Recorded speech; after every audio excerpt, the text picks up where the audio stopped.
Cool. Well, this is it. This is exactly how we're going to kick this off. Cool. It's literally just like this. I'm here. I cannot tell you, getting you on here, I was running through the checklist, like, all right, I know I want to have Sid on. Yeah. She's doing GMA. Okay, she's doing that. She was just in Forbes. She's on the precipice of 1 million subs. Mm-hmm. She just built a new home. Yeah. I'm like, she's gonna be busy. And then like I was in my Gmail and I'm plugging in your email, and then it popped up that original, like that email that we had back in the day, and we got together. No, but it was so cool. I was like, nope, fuck it. She's busy. I'm gonna shoot her a message and see. Yeah. So I thank you so much for coming out here. This is you're probably the most famous person I've ever had on the show. Oh my gosh. I don't even know what that means. Is that I weird? get it. Like, It is weird. It's got to be weird. I don't know how to respond. You'll say that to me, and I'm like, I don't know what to do. Like with that, I appreciate it. Yeah. It's not like I take it for granted, but I just consider myself the same person as the first time I messaged you. Yeah. You're a small town Sissonville, West Virginia girl. This is it. True. Like, this is true. It's really cool to see what's been going on with you. But I mean, with everything that's going on, here's the one. You just moved in across from our buddy Joe. Right, you're right down there on the west side of the city. You're right there, Greenleaf or North Lake. Okay. Yeah, Sydney Circle. Sydney Circle. Mm-hmm. So you built this right new near place. where like Ultimate CrossFit used to be. CrossFit North Lake. Sorry, CrossFit, and they rebranded. They rebranded. They opened that new location. Yeah. Why did you guys decide that side of that part of the city? Seemed like the most safe, to be honest. Yeah. Just looking for a little more safety and a lot more room. We were also looking at kind of like the Huntersville area. Just looking for more of like a warehouse space where we could transition into distribution and fulfillment and shipping, as well as having the ceiling clearance for height. Oh, I'm talking your new home. The other home. The other home. I love that I said home and you thought the giant warehouse you have now for your merch empire. That's where my brain is going right now. No, let's talk. We'll get to that. Okay. Talk to me about the new house. The new house, yeah. So, they're both happening at the same time. So it's just like running in my brain. We decided there because we wanted to still be in the city, but we wanted to have more space. So we weren't ready for like moving way outside of Charlotte into like a big yard and a big subdivision yet. Yeah. I thought maybe a couple more years here in the city where there's still like young and vibrant energy, and before we have kids and stuff like that, we'll spend a little more time where there's still good energy, but we knew we needed something to where it was our own and we could start building, a kind of a real estate portfolio of actual owning something instead of dumping so much money into renting, which we've been renting since 2014. So. Yeah. And you've been renting, and you guys have always been in and around uptown Charlotte. You guys have been subject to the crazy rental prices and things of that. So you guys built this new home. You're over there on the west side, over there by the Panthers practice field and the Panthers stadium and all that. Do you like the area? Yeah, so far. Yeah. I mean, we're in a lot of construction right now, so it hasn't really sunk in that it's home yet. It's just kind of like every day there's someone in there with us. It's the painter, it's the, spackling guy, it's the lighting guy, it's the speaker guy. So hasn't really felt like this is our hood now, like this is our zone. But I like the style of homes there is very modern, and I really like that. It feels more like an LA feel. Yeah. So I love that. 3-story type tier kind of scenario, little rooftop area. Everyone's got a rooftop terrace, and I like that. It's interesting. It's like, you mentioned like a lot of people rent. That's, especially when you're in the come up and you're starting to build your business. I remember, I lived in the gym. Like I had rented a townhome behind Chipotle here in South End, and I couldn't afford a gym, a commercial lease, and I could not afford a rental lease at the same time. So I subleased the apartment illegally. I wasn't allowed to via my lease, but then I lived in the gym, and renting was just one of those things you do when you're figuring it out or whatever. Was the home, was that on your pipeline? Because once you quote unquote make it and you feel this level of success and you do have some money coming in, was that one of those things you're like, Dustin, I want us to own, I'm tired of renting? Like, was that one of the bucket list items you wanted to have? Strangely, not really. Okay. We were more excited about once we got out of debt of trying to build this thing, of just continuing to reinvest in the business. So ironically, we were more excited about what I initially tapped into as home, like my warehouse. The new building. Yeah. We were just more excited to not be struggling so hard in a business to where we could invest in more space, to have a bigger team, to have, keep reinvesting in the business is all we've ever done.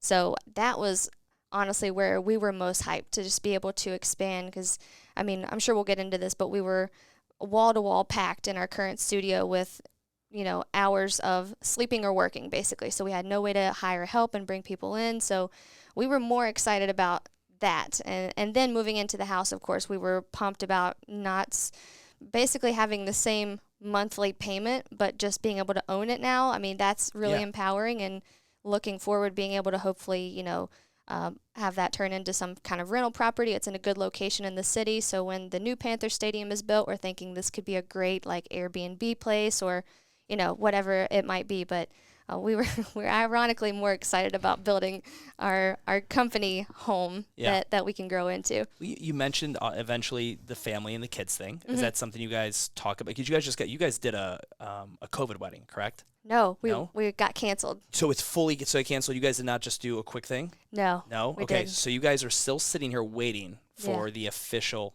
wedding. Yeah. Because it was supposed to be May.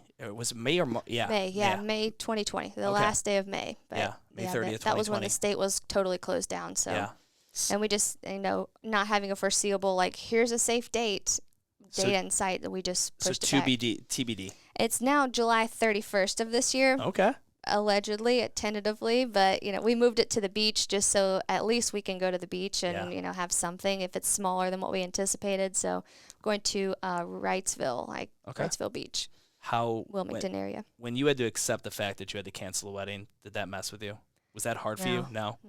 I mean, we've been together for 10 years now, so of course I wanted a party to celebrate, but thinking of bigger picture, that was the least important problem in the world at that point. So I think every year since we've been engaged, something terrible has happened. So I was just like, here we are again. Here we go. Just roll with it. Yeah. Okay. So let me go back to the kids thing. The kids thing it's interesting because I never in my entrepreneurial journey, I never saw myself having kids. It was really? I never did. It was never really a part of the plan. And that's the fun part about having plans. Sometimes life doesn't give a shit about your plans. Good one. Exactly. Yeah. So, and it's really interesting when that happens. But I remember my mindset when I was, when you're in that phase and you start thinking about it, how have you guys thought about it? Is that something we want to hit these benchmarks, these critical points within the business? You guys have got amazing brand new projects going on right now, and then we'll think about it later? Or do you guys have I don't want to be a 43-year-old mom? Talk to me about how do you guys talk about that as a young couple still waiting to officially tie the knot, and you've got this growing business? Yeah, we definitely want to have kids. We've been talking about it a lot more as we've gotten on our feet, where it kind of makes sense to kind of have kids and not struggle so hard in business, and being able to afford to bring on new employees. It's less of everything depends on me or Dustin, and now we can kind of delegate, and it makes more sense now. But we're excited to have kids. I mean, I think from a very strange standpoint, I'm excited to do a prenatal program. I'm excited to tap into that audience, because you think of how many people in the world are pregnant at one time. Sure. And live workouts every day as much as I can. I know it won't be the same, but doing that alongside other women that are pregnant, or maybe you don't even have to be pregnant, and just respect that your trainer is pregnant and out there getting it. And you can say, if she shows up pregnant, I can too. So I'm excited to do that and just experience that. But we're trying to build a business that assures that it's not just Sydney doing a workout every day that is the business. It's more of there are things running all the time that don't necessarily require my FaceTime or my workout time. So we're excited to have kids. It's the pregnancy while working out thing it's still controversial for some reason, which I don't understand. I mean, even locally here, Emily Breeze. Right. If we all remember, when she put out that very first video of her doing hang power cleans over the bump, and then next thing you know, it's on CNN and this, that, and the other thing. However, though, that was a huge catapult for her in her current business. Yes. And she lived in my neighborhood in my previous house, and I'd see her at the parlay ground, and every time I'd see her, I feel like it'd be a season would go by, and I was like, are you pregnant again? You just the same one? You just had a kid. Right. And people joke well, you got to stay relevant, got to stay on that pregnancy kind of train. But it's really interesting that is still such an underserved element of the fitness industry is pre and postnatal, and watching women exercise. And I feel like nutrition is such a volatile thing. I believe in this diet, this strategy, and nothing else. And I feel like working out when you're pregnant is also something that's still well misunderstood, understudied. It's not public knowledge as much. So you see a female, you see a bump, and you see them going through these movements. Right. And there's like a fight or flight. People are like, oh, good for you. I'm proud of you. You inspire me. I wish whatever. Or people are like, what are you doing? You were going to stop doing that. You're going to harm the baby. Right. Yeah. Do you, in your network of fitness professionals, do you know a lot of people that are in that pre and postnatal genre? I think it's becoming a lot more normalized. I feel like, Emily doing it, and you see more people willing to show their actual body being pregnant. So I feel like it's becoming more normalized, and people are starting to attack a lot less. And of course, you're going to dial it back a little bit. I think that's what a lot of education, I'm excited to learn more about the pre and postnatal part, because I don't know about that enough yet to teach on it, but and also haven't experienced it. So I'm excited to learn more about that. But I do feel as we continue to move into the years that we are right now, people are starting to attack less the fitness professionals that are pursuing that throughout. And I think the fitness professionals on the other side are being more open about it's not the same. Like, I'm doing the best I can. I can't do my max weight. I can't do the same sprints I used to do, but I am still moving, because that's what I did before. So to stop that would be to disrupt a healthy lifestyle. So my baby deserves that respect. I feel like the openness of trainers is helping people understand too. Like, it's not so taboo anymore. I think even from a like the actual aesthetic of it, I think it was, there were maternity clothes designed to try to hide baby bumps and try to hide the fact that you're pregnant. And now you have women who are wearing Fleo shorts and a sports bra and this bump. And I think it's the normalization of like, this is a pregnant woman's stomach. Right. And you may not like it. You may not think it's aesthetically pleasing, but this is what it is. And yes, I'm working out on it. It gets sweaty and I bump a dumbbell against it, but don't worry, Junior's okay. Yeah. I think a lot of it is also that. I think people are having a hard time aesthetically seeing that kind of thing. Kind of like when, in the last several years, plus models have become really popular. Target, a lot of brands are using them. And I think it just, for so long, things like that, the taboo is just kind of like, let's put that under the rug. Let's not show that. That's gross, whatever it may be. Yeah. It's so foreign. It is. Yeah. It's so foreign. And it's the funny thing, I think, when I look at like what you do now, you're a one to many, right? There you are on YouTube. You've got this daily upload, and you've got a good idea who this avatar human is. Mm-hmm. Do you ever get like someone message you like, hey, I've been doing your workouts. I'm actually a double amputee. Like, do you have any just like odd, just like niche clients who have somehow, when you think of your avatar, they definitely don't hit the map anywhere, but you've talked to them, they've DM'd you, you've seen them at a meetup or something like that. Do you have any individuals that you've really reached now in an odd genre that typically probably maybe we wouldn't expect to follow you? Yeah, the diversity is crazy. The messages that I get are from all ages, 18 to 77 years old, people that are hiking mountains, and then people are just getting off the couch for the first time in their life. So I think to point out one specific one, I struggle to like say like this is the one that stands out to me, because I feel like every day someone shocks me. Like every day someone is recovering from this terrible thing, or just starting their journey, or they just climbed Mount Everest and they finally feel strong again working out with me. So I feel like in a strange way I've been able to approach fitness in a way that says, here's a program, scale it up, scale it down, make adjustments if you need to, and then everyone kind of has access to it. So I'm sure there are people that, are amputees, are recovering from something crazy, and we've had people that have lost hundreds of pounds. We've had people that, said that the workouts have saved their life from suicide. It's very intense and emotional and extreme. And I know you get that as someone in the fitness industry. Once people start to change their life, it's intense, and the connection emotionally is strong. So you saved their life. You saved someone's life. And that's, again, I don't know how to conceptualize that. I don't know how to say, thank you for letting me be a part of that good thing in your life. You really made the change, but I'm honored that I was a part of it.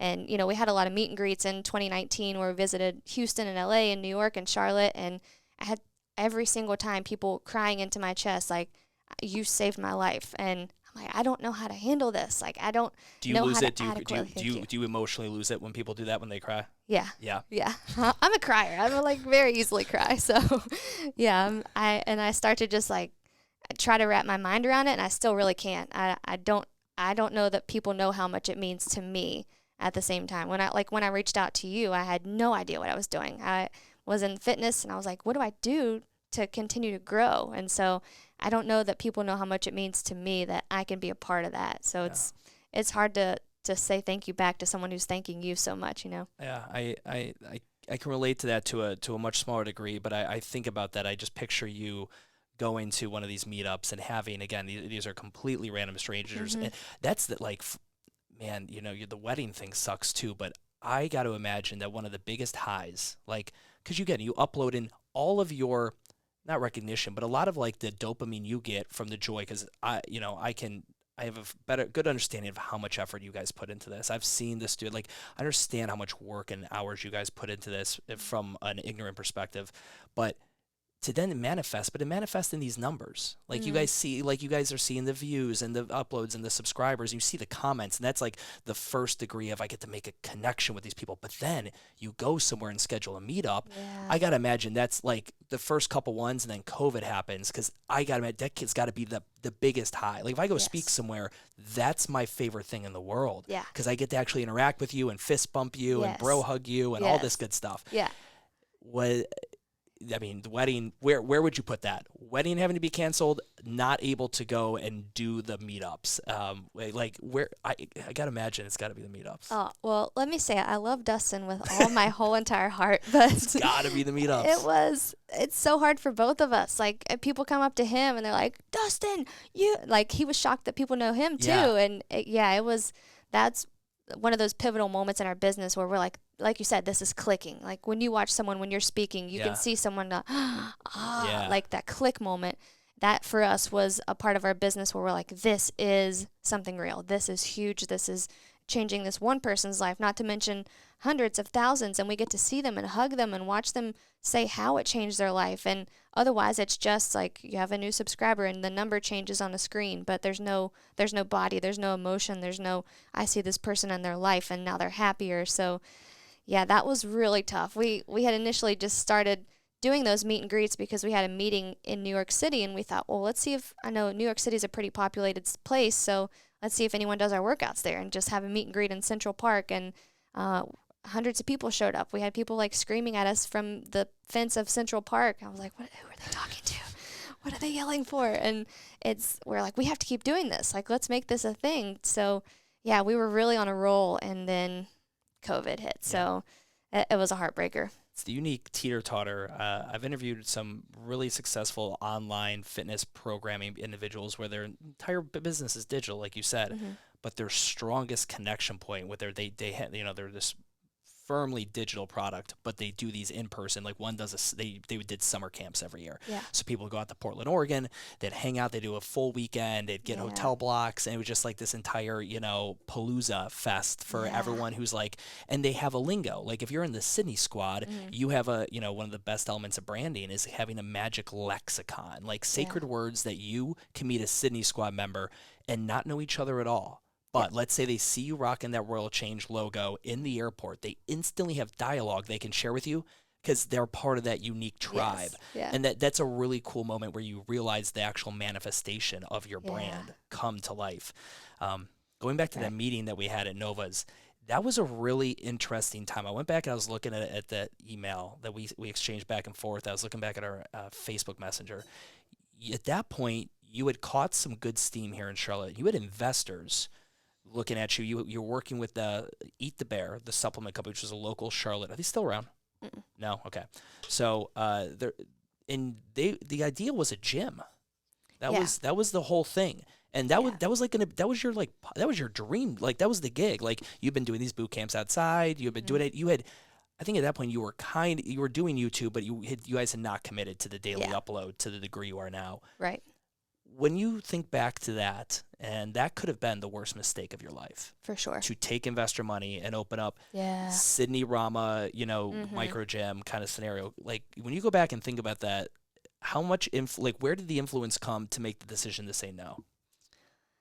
I think that's a hard question. I don't really know. I think it's just talking to more people like you and talking to people that believed in me and really figuring out with Dustin's CPA background, the logistics of what are margins for a gym? Like, what do you have to make money at a gym? And, we actually kind of moved into, like, let's not take on investors, but maybe we have like this high-end, took influence from DBC in Miami. Let's have this really high-end personal training experience to where you've got these really great trainers and they come in with, high-level, high-paying clients. And that's initially what we got this studio for, was to have like half personal training studio, half filming studio. You're talking about the first studio. Yeah. Correct. Yeah. So we initially kind of were still invested in that idea of we could have this double stream of income where there's high-end personal trainers and high-paying clients for like a premium experience, and then we could film a little bit on this side. So we kind of ixnayed the investor idea with just running numbers and analyzing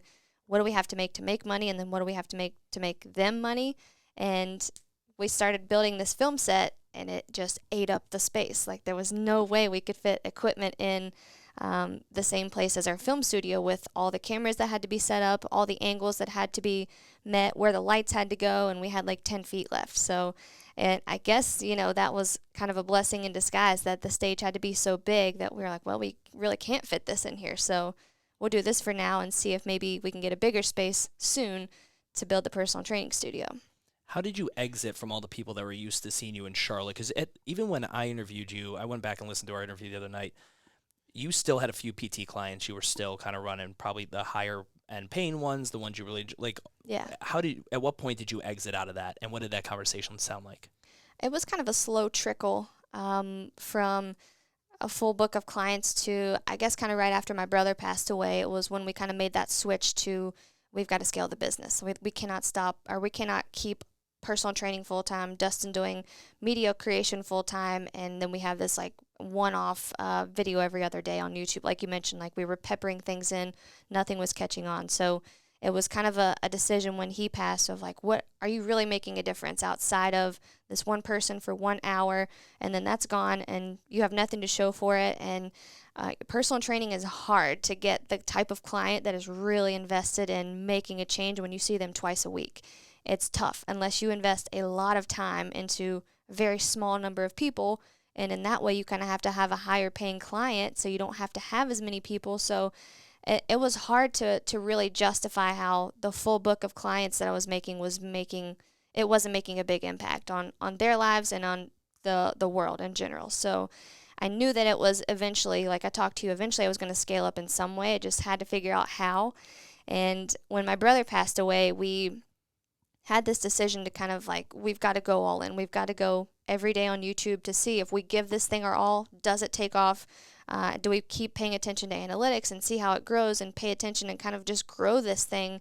And if it doesn't work, then we can try something else. But we've got to figure out, if we try this and we truly dive all in and we go every day, and we took inspiration from Casey Neistat, who was a daily uploader on YouTube doing vlogs, and had to set ourselves apart in some way in the very saturated digital fitness world. So we said, we're going to go all in. Dustin kind of gave an ultimatum of, we were spending probably 10 to 12 hours on a YouTube video, film, edit, upload, get ready, etc. And then it wasn't taking off. So we're at this breaking point of, we have to go all in, or Dustin was like, I'm done. I'm not going to spend this much time on something that's not going anywhere. Why wasn't it taking it off back then? Because essentially what you're doing now, I remember you started very shorter form workouts. Right, yeah. Your long forms is really, was that the big difference for you? It was. We would constantly listen to what people were saying in the comments. Like, what do people like? And I would ask them, let me know what you think. What do you want next? And they were too inconsistent. They were twice a week, maybe a Monday, maybe a Thursday, maybe a Wednesday. And they were what I envisioned would be an add-on for people after they finished at the gym.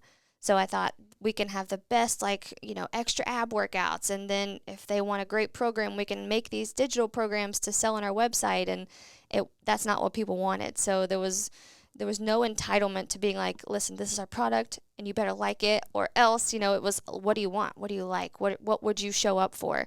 And every time we ran analytics on a longer video, it got more views. And every time we uploaded more consistently, people said, upload more consistently. We want an actual program here on the website or on the channel, instead of just a random one here, random one there, because they don't know when to show up. They can't depend on you. Then why would they keep coming back searching for you? They're going to look for someone who is consistent and who is dependable and who can kind of be their trainer, their program. It doesn't allow them to create a habit, right, if it's an irregular upload schedule. Exactly, yeah.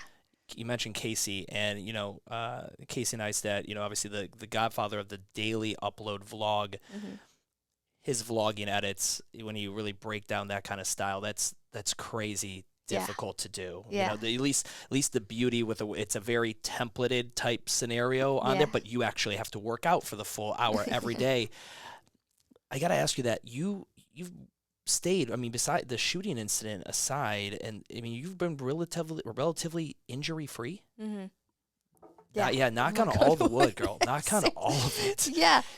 But like, that's super impressive. I mean, like, just the odds of someone exercise. How many uploads per week?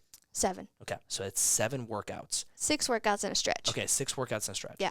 Just the numbers of any recreational person, any professional person, just exercising that long, and for that period of time and never missing an upload, like, and you have nothing. You're not seeing a physical therapist or anything like that. No, I just, I guess always being an athlete, I have a big focus on recovery. I'm always stretching. I'm always foam rolling. I'm always really working on prioritizing my sleep, although that has not been great the past month or two. But somehow, and throughout my whole college career, I was blessed. Didn't have an injury there. Never had to redshirt. And somehow it has not happened. It's got to be genetics for you, because like, you think like I prioritize recovery, but I'm also, I mean, you are working in this business. You don't stop working when the camera hits when the record button's off. Like, you are fully in this. You are packaging the merch. You are making it. You are planning the social. So you've got the workout. You have the entire business lineup of this. You have all the other ancillary things: the shooting, the new building, the new house. What recovery are you talking about? Like, when do you actually recover? Like, are you just like when you say like foam rolling in between the day? Like, I got a little part of me is just like, her genetics have just got to be. She's just got to be one of those resilient athletes. Yeah, I'll tell you, when I foam roll is when Dustin is editing the video. Okay. So it's around 10 to 11 p.m. When we're finishing up the edit, and he's doing the last couple, clips, and I'm laying on the floor behind him just waiting for my turn to jump in on the edit, because now we've added a modification window in which I have to go through and place the video of, like, here's me doing a jump squat, and here's me dragging the video clip of me doing a bodyweight low impact squat over top. So I do all of that. So that's kind of like, I've added another hour of editing to poor Dustin's plate just to try and help more people get access to these workouts and feel like they're taken care of too. So it's kind of like the last hour of the day. But ironically, I don't have any like extreme athletes in my family. Like, no one is super athletic. No one is into sports. It's my brother and I were like the sports all the time kids. So I don't know. You did high jump at WVU. 5'11" is your best? Yeah. Okay. 5'11 and a half. 5'11 and a half. Let's not shortchange it. Almost to 6 foot. It was almost there. It's an impressive sport. It's such a niche sport as well, as far as that goes. But, and when I watch your videos now and what you're doing now, the pure, the skill that you have from an athlete perspective, is I watch you, and what people don't realize is really hard for your role, talking coherently. Yeah. Well, at a heart rate of 165, right? Yeah. And thinking of, and because everything is, I love that you don't edit. I edit to the tune of, you don't, if you flub up a line, because it kills the transparency and the rawness of the video, and it gives the permission for your followers to mess up too. It just makes everything super real, right? That is so difficult to do. So, okay, 2020 hits. Every gym I work with is going, what do we do? Everyone's having to pivot to digital, which was so funny, because that podcast you and me did in 2018, literally that's what we were telling people to do on the podcast, is create a digital element of your business, right? Make videos. Yeah. And so we throw up the studio in here, and Deuce, my head coach, is having to make videos and work it while he's like, how in the hell does Sydney do this? Like, we're having to stop and do cuts so he can just stop and catch his breath. And me too, I'm doing it as well. Right. That is such a talent. Thank you. How long did that take to catch on? Because that's not something you naturally, because when you work out, you're not talking constantly, because you don't want dead air for too long a period of time. Right, yeah. Like, you have to keep them going, even if you're giving filler coaching, cheerleading. Yeah. Yeah. I don't know how that happened. I will say in the beginning, though, like you were saying a second ago, I did have the perception that all of this needed to be perfect, and I couldn't flub my words. I couldn't act like I was tired, because of what I saw already out there was very pretty, very perfect. There was cuts. You could see they were like, and then all of a sudden they were like, okay, everyone. I'm like, how did they do that? Yeah. So I thought in the beginning I needed to do that as well, to be the perfect representation of what people should idolize to be or something. And then I started being more real, and I started tripping over my mat and messing up and just saying, like, is anyone else exhausted right now? And people really started to resonate with that. They're like, I really appreciate you showing that I'm not the only one that's tired. And that's why I came back, because I didn't feel so alone. I didn't feel like you were telling me to try and be as good as you. Like, I feel like so many trainers have this ego about them that says, catch up with me, and then you'll be working hard. Yeah. And I'm just more about, like, let's work hard together. I've always been on a team, and no one has, especially in track and field, everyone's technically their own athlete. It's not, we don't operate together, but we all work hard alongside each other. And so I did, in the beginning, approach it differently, I'll say, like with the 5-minute abs and 10-minute abs, I would try and like not look winded. And then the more I let myself be myself, people resonated with that. And I think that's how people connected with me. They didn't feel like they were connecting with a production, but a person instead. I saw the clip. Your dog Lily ran onto set the other day during a recording, right? Yeah, she did. Just came on the clip. Yeah. Is she normally like on a leash tied up to somewhere, just normally just never comes on to mom's set? Yeah, she never comes with us to the studio. But like I said, there's been people every single day at our house, and she's such a little anxious dog. So we brought her with us and like laid her bed down, and she just decided she didn't want to lay on the bed anymore. So what kind of dog is it? She is a Min Pin Chihuahua maybe mix. She's a pound rescue. I don't know. She's like a 12-pound little bundle of joy. When did you get her? Dustin rescued her 8 years ago. Dustin is super interested in me. So number one, he could fool anybody that he plays in the NBA. Yeah. Right. He literally could just go and be like, yeah, I play Euro basketball. And people are like, oh, dude, let's give him free drinks, whatever. Yeah. He hates it, too. People will come up to him and be like, oh, you're a hornet. And he's like, I'm sorry, I'm not. Are you a hornet? Like, yeah. That's hysterical. I'm not. Just to let him down. He's a certified drone pilot, too. Like, his photography, I remember you guys had the photo wall, and I'm assuming that's still there. You guys have transferred it over somehow, or did you dismantle it? No, it just randomly fell down one day. Oh, yeah? Just in the middle of the film, it was and just like something ripped up top, and then it just rolled down. It was heartbreaking. That is heartbreaking. That was a great wall. It was, amazing. I loved it. It was all that. Your brother was there. Is there at the center. I remember that vividly when I came to your studio. Dustin is incredibly talented. Yeah. When you guys were starting off, and because he had the CPA thing, but he also obviously had this passion for getting behind the camera and drawing, his creativity and all that. He's killed some freelance gigs like Nike and some other ones. How did he land those gigs? I know he's not here right now, but like his business acumen, how did he land gigs as a freelancer, being a full-time CPA? And at one point, he's helping support his girlfriend who's trying to figure it out as a personal trainer after nursing school, and all that didn't work out. Ironically, people saw my page and asked me, who's doing your stuff? Like, who's taking all these pictures of you? Who's doing these hype videos? And it started with Eat the Bear, like you said. They used to be a local supplement company, and they started asking me, who's taking your pictures? I was like, well, I know a guy. And he started putting things onto his page, which I think was also super beneficial because there aren't a lot of licensed drone pilots. And so he started putting that stuff out there, and just people continuing to see him fly the drone for my videos, on my like boot camp hype videos, where he would fly into Freedom Park and then go down, and everyone's working out and he's running through with the stabilizer, and he uploads this hype video, or I'll upload it to my page, and people in Charlotte start seeing it. So he connects to the Hornets, he connects to a Michael Jordan shoe launch, he connects to Nike, he connects to Reebok and Jen Wiederstrom when she came to Stax for a big boot camp. It was just very genuinely people seeing what he did on my page and asking me, who's doing this stuff for you? And it was always him. He landed local gigs with Pulte Holmes, who's building very close to here, and got their lookbook gig. So he's incredibly talented. I don't think a lot of people realize, like, he was never taught, he was never trained to use a camera. Is he YouTube educated? Yeah. So many people with a camera these days are YouTube, because that's just the huge genre of YouTube is the creator and camera-based and things like that. And the thing that's so interesting, because with you mentioned the Casey Neistat influence and Dustin with the video camera, he still does he still does all your editing. Yeah. Do you think that's something? Do you think it's something he's going to let go at some point? Because at some point, I'm sure he doesn't want to be up at 10 p.m. doing the edits forever. Yeah. Is that I don't think he wants to give up the edits, but I definitely don't think he wants to be up as late as we are. I think that's like his creative time, his time to just like sit back and not have to make, anything, a ton of decisions or anything like that. So I think his creative time is when he edits. And I don't foresee him giving that up, but I see him kind of giving more duties off to people that he doesn't need to be doing as much. Yeah.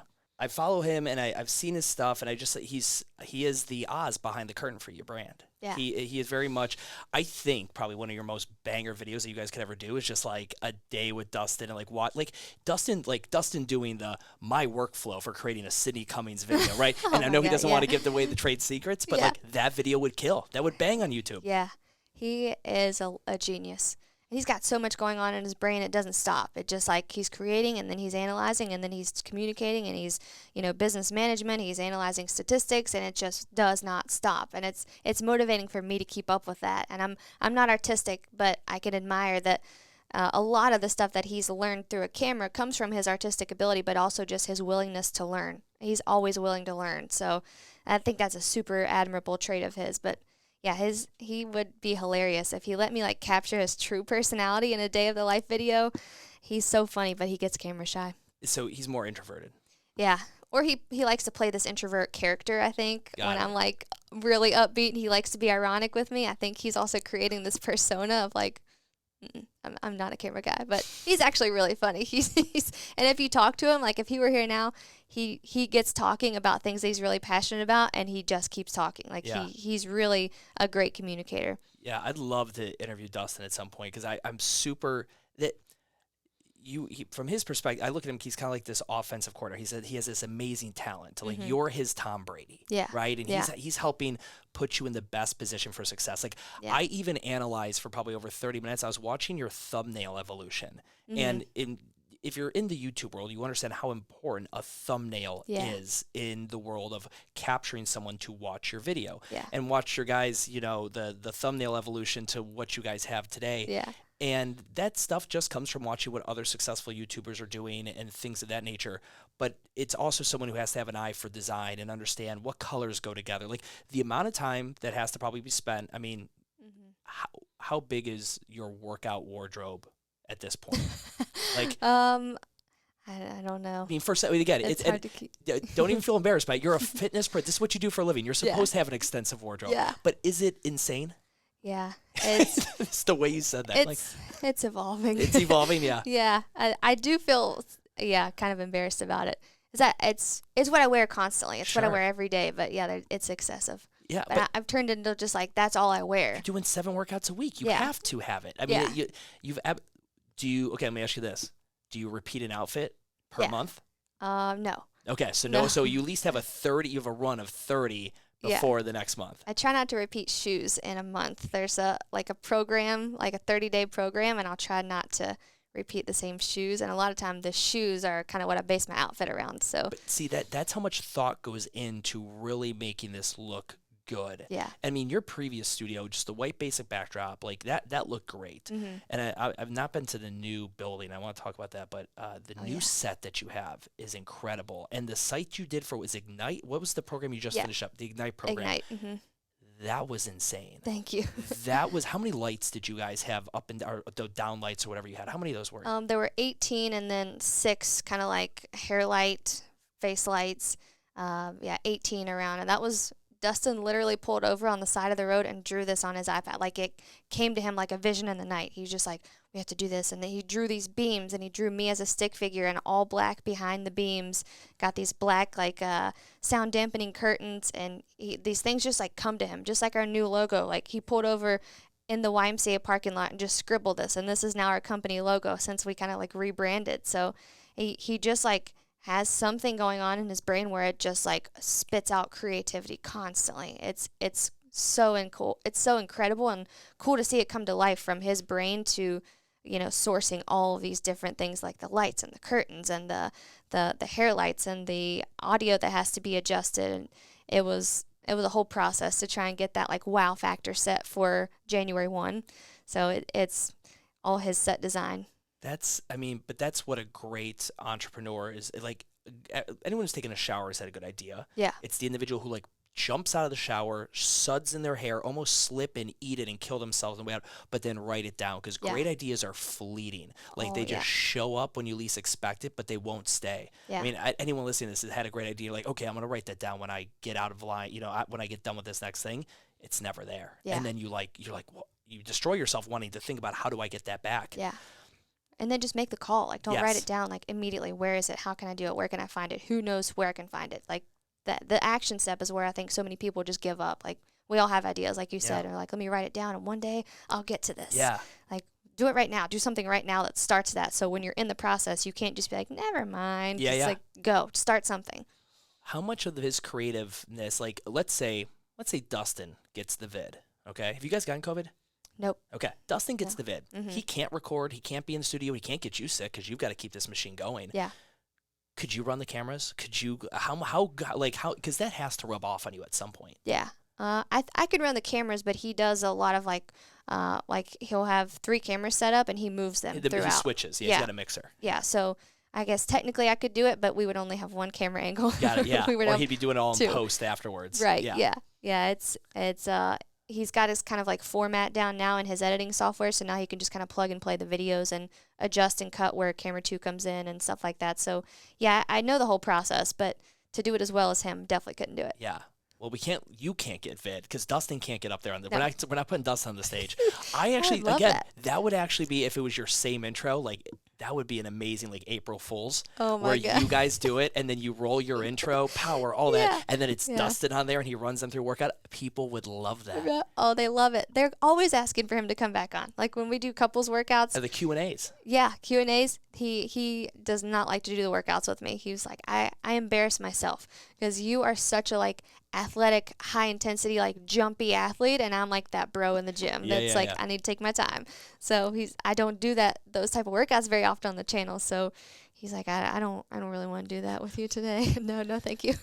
Do you shy away from, if I was like, hey Sid, I got a boat, Lake Norman, we got a bunch of people going, we're gonna go parasailing, wakeboarding, would you shy away from things that could potentially jack you up, get you injured, because you know the ramifications it would have on the business? I guess to a certain degree, yeah. And that was something I learned in college too. I used to get reprimanded for like going skiing, going tubing during the season. They're like, you have a full scholarship, so if you get injured, you're useless, and we've paid for your school for the whole year. And they didn't say it that bluntly, but that's kind of something that's been ingrained in me. Like your value to your performance is pretty high, so don't do anything that if you disrupt that, you're really disrupting a lot of things, like my education or my business. So I guess it kind of does run through my mind. But we go tubing and stuff. Like we have a boat on Lake Norman. We've caught the tubes, and I don't do anything crazy. But it does run through my mind. Like maybe I shouldn't jump off this thing because if my leg breaks, that's real bad. Yeah. But you guys have Super 73s? Yes. Yes, you ride one of those. There's a great photo. Forbes, I think maybe it was Forbes. Someone used it. Maybe there was image someone used on a publication, and it's you and Dustin. I don't know if you're at Romare Barrington Park or somewhere, and you guys are both mounted up on your supers. Oh yeah. And I think I reached out to you when I finally got mine. Did you get it finally? Yeah. So I got one, and I instantly was just addicted. I know. Just addicted. Right? Yeah. So much fun. It feels so cool. You're like, this is so easy. And then I went down a rabbit hole, and I ended up, there's a company called Huck Cycles. They're out of Cornelius. Okay. Essentially, they build souped up electric motorcycles. So I went and built one at their studio, and so it goes 60 miles an hour. And now I'm addicted. Now I'm in this like electric motorcycle rabbit hole that I'm just kind of like that is so fun. Falling into. But it is super cool. Do you guys ride them around because you live in? That's the thing is when you pay to live in the city. Like I will never live. I just can't. I need the energy of a city, and I like the hustle and bustle. Yeah. But that's also one of the things. Like I also hate driving. Like I despise driving like more than anything. I literally ride that bike or the electric skateboard at any time that I possibly can. Yeah. Do you guys get around a lot on yours? Do you guys use them as often as you'd like to? We did more when we lived in Plaza Midwood. Yeah. And I think it's cold right now since we moved to this new place. But yeah, it's been raining for like 87 days at least. So tomorrow's gonna be it. Tomorrow's gonna be the day. Hopefully. We can hold our breath. But yeah, I don't go anywhere by myself on them. Just I'm honestly afraid to go anywhere in the city by myself anymore. So if we go together, and we'll go like get some Rico's acai or something like that. But yeah, I love riding those things. Is that all due to the shooting? The fear? Yeah. Yeah. Yeah. That's gonna be a scar for a while. I think so. Yeah, it just made, I think I was not necessarily like oblivious to things like that, but you never think it's going to happen to you. And I know that's like everyone says that, that's something you see in a movie, but sure. Yeah, I think I'm always overthinking now, because I didn't expect that to happen. And I even saw the guys that were walking towards us shooting. I was like, well, they might go up the street and rob a car, because there had been a lot of car break-ins very recently. So I thought that's what they might be doing late at night, and never thought that would happen. So now I'm just like super skeptical of everyone, and even in the daytime. And I just feel so sketched out by being alone in the city. Yeah. Did you guys go and like, hey, let's do a concealed carry class? Did it make you want to carry a firearm, or did that I just further made you like, guns, get away from me? It made me more the latter. Right. Because if I would have had a gun that night and I would have thought about it, like I probably would have died. If I would have thought to like pull something out and like take the safety off and get it ready, like they probably would have hit me, as they shot 8 shots, and we were walking, so they missed our bodies. And if we would have stopped to think about it, I think they would have stayed there and continued shooting. So did the police ever find out, like, was their intention, because to shoot 8 shots at you, that's not to rob you. Was their intention to kill you? They said it was a crime of opportunity. I, on the other hand, feel like if you shoot a gun at someone 8 times, it's not just like, let's play around. No, you're literally like 8 shots at someone, and you guys were running away. Yeah. So I mean, like, it'd be like, hey, they're scared. We can go take the wallets and the cell phones and the money and all that out of the car. Right. But shooting 8, like, you hear this. I've got a buddy who's a cop in Cleveland, Ohio, and like gang initiations. Like, that's what I thought. Yeah, there's a lot of stuff like that. Yeah. And I thought for sure they were trying to kill us, but they said, unless they can prove that there's a premeditated plan, it's not attempted murder. But it was just a crime of opportunity. They had loaded guns. They were walking down the street, but they didn't know that they were going to shoot you. So it's not attempted murder, but that's fucking ridiculous. It's crazy. That's insane. Yeah. Does it make you feel, obviously it makes you feel less safe in Charlotte. Do you feel Charlotte, though, is a safe city? If someone's like, hey, I'm thinking of moving to Charlotte, but safety is a concern for me, what would you say? I'm probably the worst person to ask that. No, that's why I want to know. Yeah, I probably would say move way to the outskirts of Charlotte. Because you get watching the news when things like this happen to you, and just like every day there's a shooting, and you get to the Ring Alert app. You get like all the notifications of what's going on, and people report things in the neighborhood if you have the Ring doorbell. And God forbid you get on Nextdoor. God. I'm like, I have to censor some of this. Like, I can't watch all of this. So, if someone were to ask me, I would say move way out of the city if you want to be, like, guaranteed safe. Which is why you got the guard dog that you did with the mini Chihuahua. That's where Moxie comes in. Yeah, exactly. It's crazy. I bought electric skateboard because of a Casey Neistat video. Yeah. And Zoe, my wife at the time, she's like, "You're stupid. You're never gonna ride this thing." I was like, "Oh yeah, I'll show you. I'm gonna ride this thing every day for a week." Every day, yeah. And then that night, I'm up late doing an edit, and my Ford sync app goes off that the alarm had been disengaged. I was like, I'll deal with that tomorrow. It's a tomorrow problem. Mm-hmm. The gang took my car, broke into it, stole it, and then they found it 2 days later. And I've never seen an inside of a vehicle. I mean, they took machetes and carved gang symbols into every inch of the leather upholstery, the seats, the dashboard, the steering wheel. It was insane. And the cop's like, "Yeah, gang initiation happens about 3 times a month." I was like, "What in the world?" I'm like, "This is insane." And this isn't it's not a bad, it's a nice new neighborhood outside of Myers Park, and it blew me away. But coming from Cleveland, this is nothing as bad as what I grew up with down in Cleveland and stuff like that. But it's still it's good. I mean, obviously Dustin came in here with you tonight, and you know exactly where this building's at. I mean, it's right down the street from your spot. Right. Yeah, I'm always like, "Can you go with me?" Like, I don't pump gas by myself anymore. Yep. I don't go anywhere at night by myself. Like, we take the dog out together at night, and stand back to back, to be totally honest. Like, we are always looking around, who's around us, what's around us. That's such a shame because Charlotte is such a great I think it's got so many positive elements, and I love the walkability of Charlotte. Like, that's my favorite thing, is not needing a car. I rent my car out on Turo. Like, people rent my car. My car went to Florida 4 times during the pandemic. Oh, did it? Yeah. I'm just making money while I was gone. Like, I don't care. I don't drive this damn thing because I love walking around. But you put a life occurrence like someone trying to kill you on there, and I think my viewpoint would look completely different, just like yours. Yeah. And I initially thought, right when I got shot that night, I thought, if there's 4 people running together and 2 of them have guns, they try to shoot 2 people, 8 shots are fired. I initially thought this has to be a gang initiation. Like, they want to finish the job. Sure. They want to come and find me and actually complete their mission. And I stressed that to the cops so many times. Like, are you sure this wasn't something to where they're getting into a gang now, or they have to prove their loyalty? And they said, no, it was just a crime of opportunity. But when we called the operator, getting out of there, she told us to pull over into the parking lot. And I thought, they're going to find us. Like, if we pull over here and we're standing out and Dustin's holding my foot outside of the car, like pressuring my foot propped up on like the passenger side door frame, what if they come back and they see it's him? And they finished the job, because they didn't finish the job. We ran away, or we drove away. So I had those thoughts for a long time, and they said there was no like loyalty to those guys. It was just they didn't have anything to do at night, and they just decided to go shoot some people. And the next night they shot a guy in the chest, and he knew who they were at a cell phone repair store right down past our studio. But he knew who they were, so he turned them in when he woke up from his coma.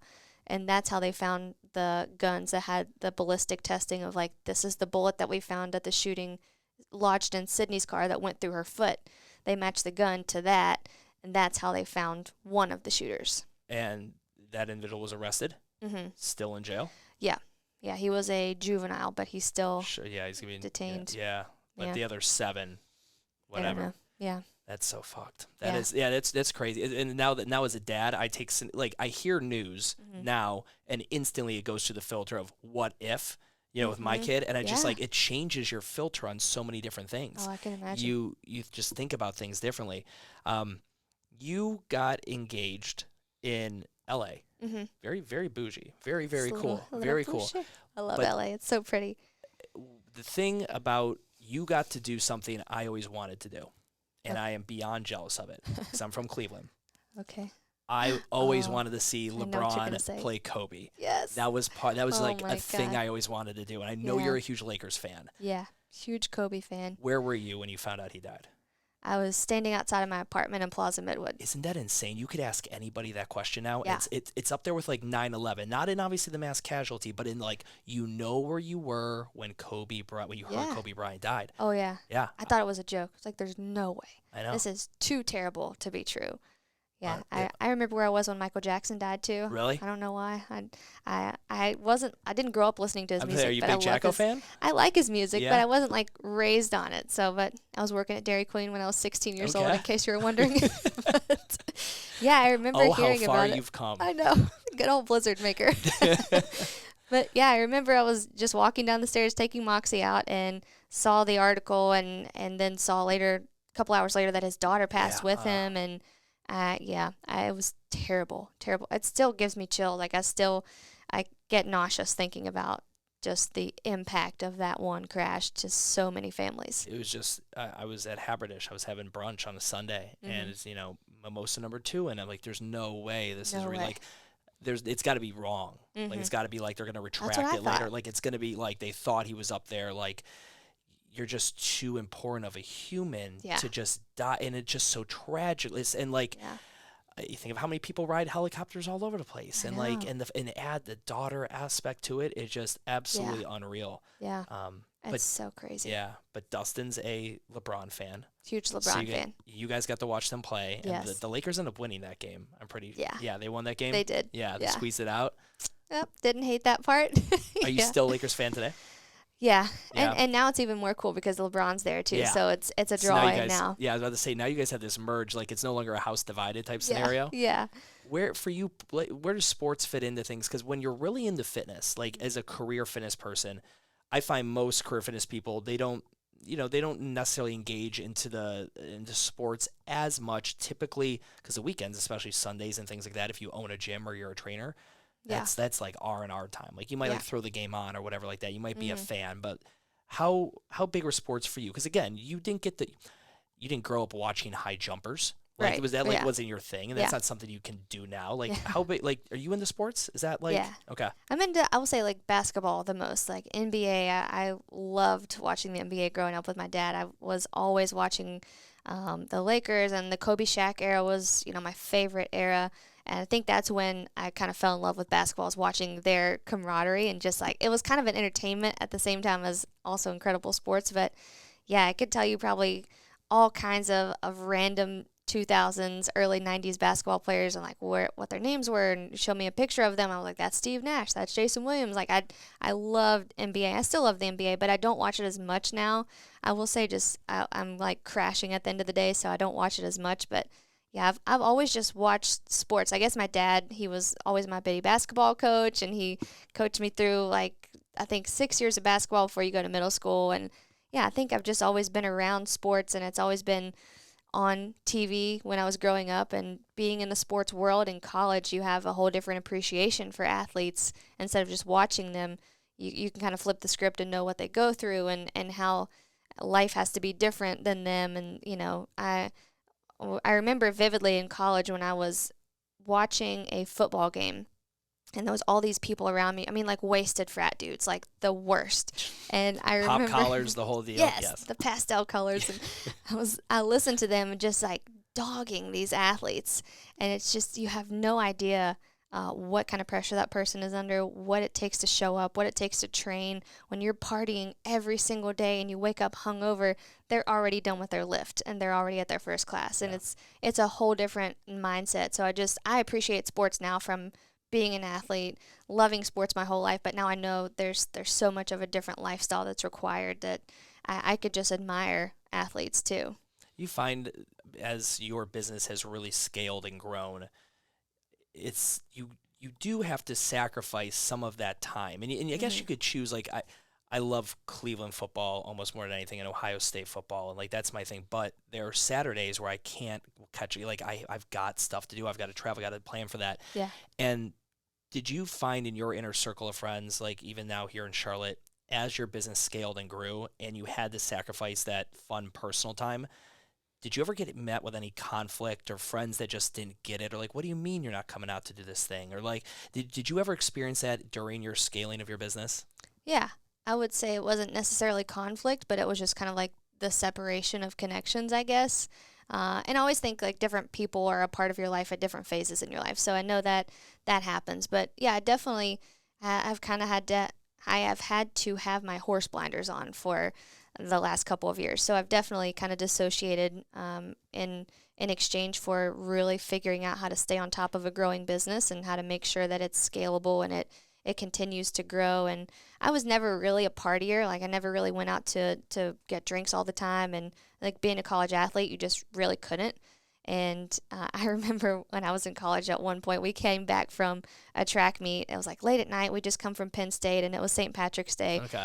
Some just wasted dude came up and just like pinched the shit out of me, and it was like, "You're not wearing green. Happy St. Patrick's Day." I was like, I cannot stand this. Like, there's such a difference in the two type of people there. But that was just a random story. But yeah, I've never really been a huge partier. I just couldn't, being an elite athlete, and now I don't like to wake up like hungover. I don't enjoy working out for a camera hungover. I don't like faking that I'm happy to be working out. I don't like showing up and just being so mad that I did that to myself, and then my workout suffers, and then I don't have the cognitive energy to even do anything in the business for the rest of the day. And yeah, I've just never really enjoyed it. So I've never really hung out with those type of people in Charlotte, but definitely people that did a lot of community events. I used to do a ton of those in the beginning when I moved here to Charlotte, and I can't do it anymore. Yeah, it's crazy.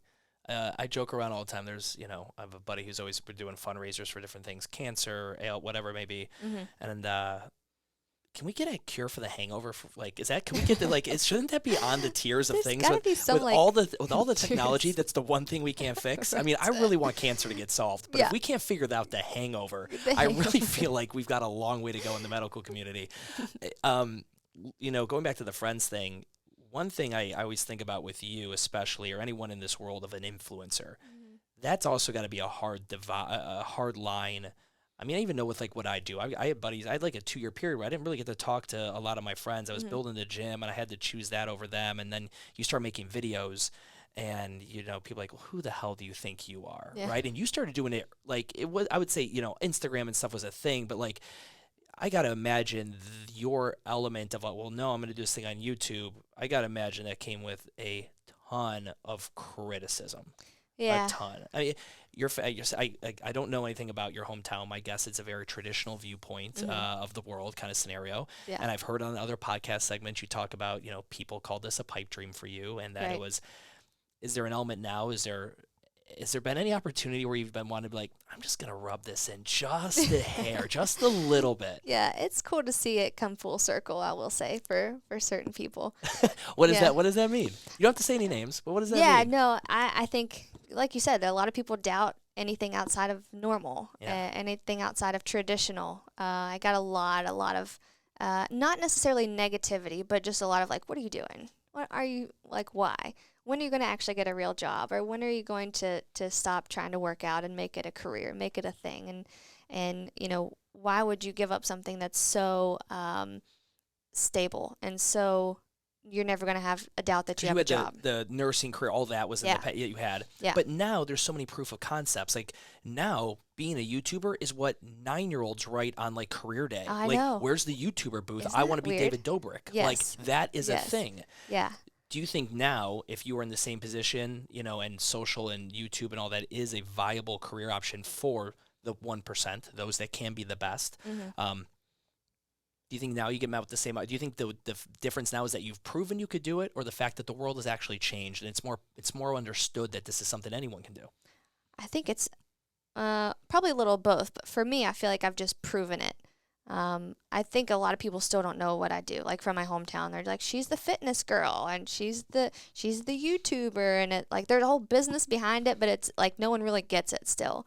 And maybe they don't take the time to look into it. They just immediately think it's a hobby, or think it's she's still trying to be an athlete as a 30-year-old woman. I don't know, but it's cool to see it come full circle now, and people are like, I know that girl. I've met that girl in school. She's my friend, and haven't talked to him in 10 years maybe, but they claim ownership now almost of any accolade that I would achieve on Facebook, the Forbes article or Good Morning America. People I haven't talked to in 15 years are like, I went to 3rd grade with this girl, and some of the people that I know for sure doubted me in the beginning are sharing these things now. So it's cool to have it come around, and I don't necessarily hold any hostility towards people like that. I'm just, I can prove that I can make something happen here. There's a moment where everybody has where they said they were going to do something. Mm-hmm. They finally do it. And generally that thing that they do, whether it's their passion or job, it rewards them with money. Mm-hmm. And then I remember the very first, after I was in college, I told everyone I was going to own a gym, and everyone called me an idiot. Yeah. And then I went and got this Globo gym job, and I did really well there. I remember the first year or two, I actually made good money. And I remember my biggest thing, I was able to go and buy all my family members presents myself, because previously my mom would have to help me, or when I was a kid, that was the first moment for me when I was like, oh my God, this is why I wanted money. I thought I wanted money because that's just what you need, but it's what it allowed me to do and help other people, and that good feeling of giving. I don't think I can ever recreate the feeling of how good it felt that first year buying my family with my own money Christmas gifts. Yeah. In the YouTube world, you see those videos. You see Kyle from the Nelk Boys gives his dad $300,000 to retire. You see so and so buy that's a clout move that you see in the YouTube world. Oh yeah. For you what you do here, you obviously have a tight knit connection with everybody. But you mentioned this before. YouTube is a business. It is a distribution medium. It's to create influence, and influence rewards you with a monetary value at the end. Mm-hmm. To the tune now that you have so this building's 10,500 square feet. How big is yours?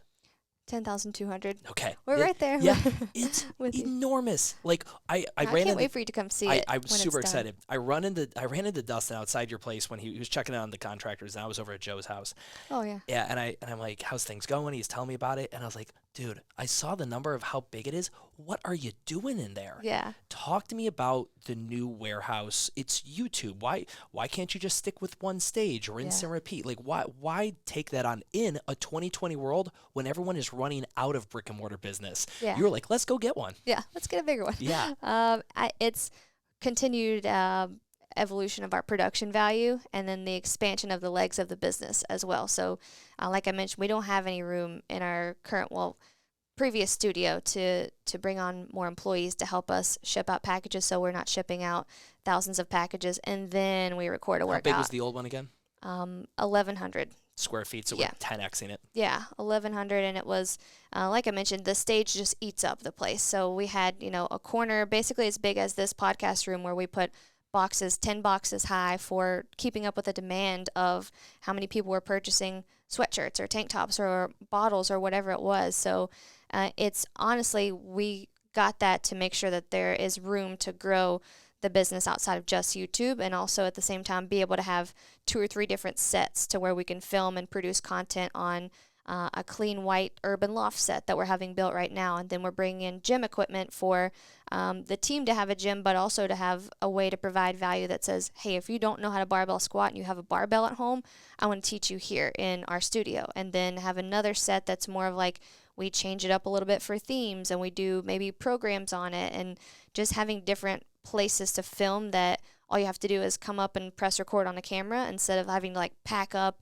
take your equipment somewhere else, and then go film.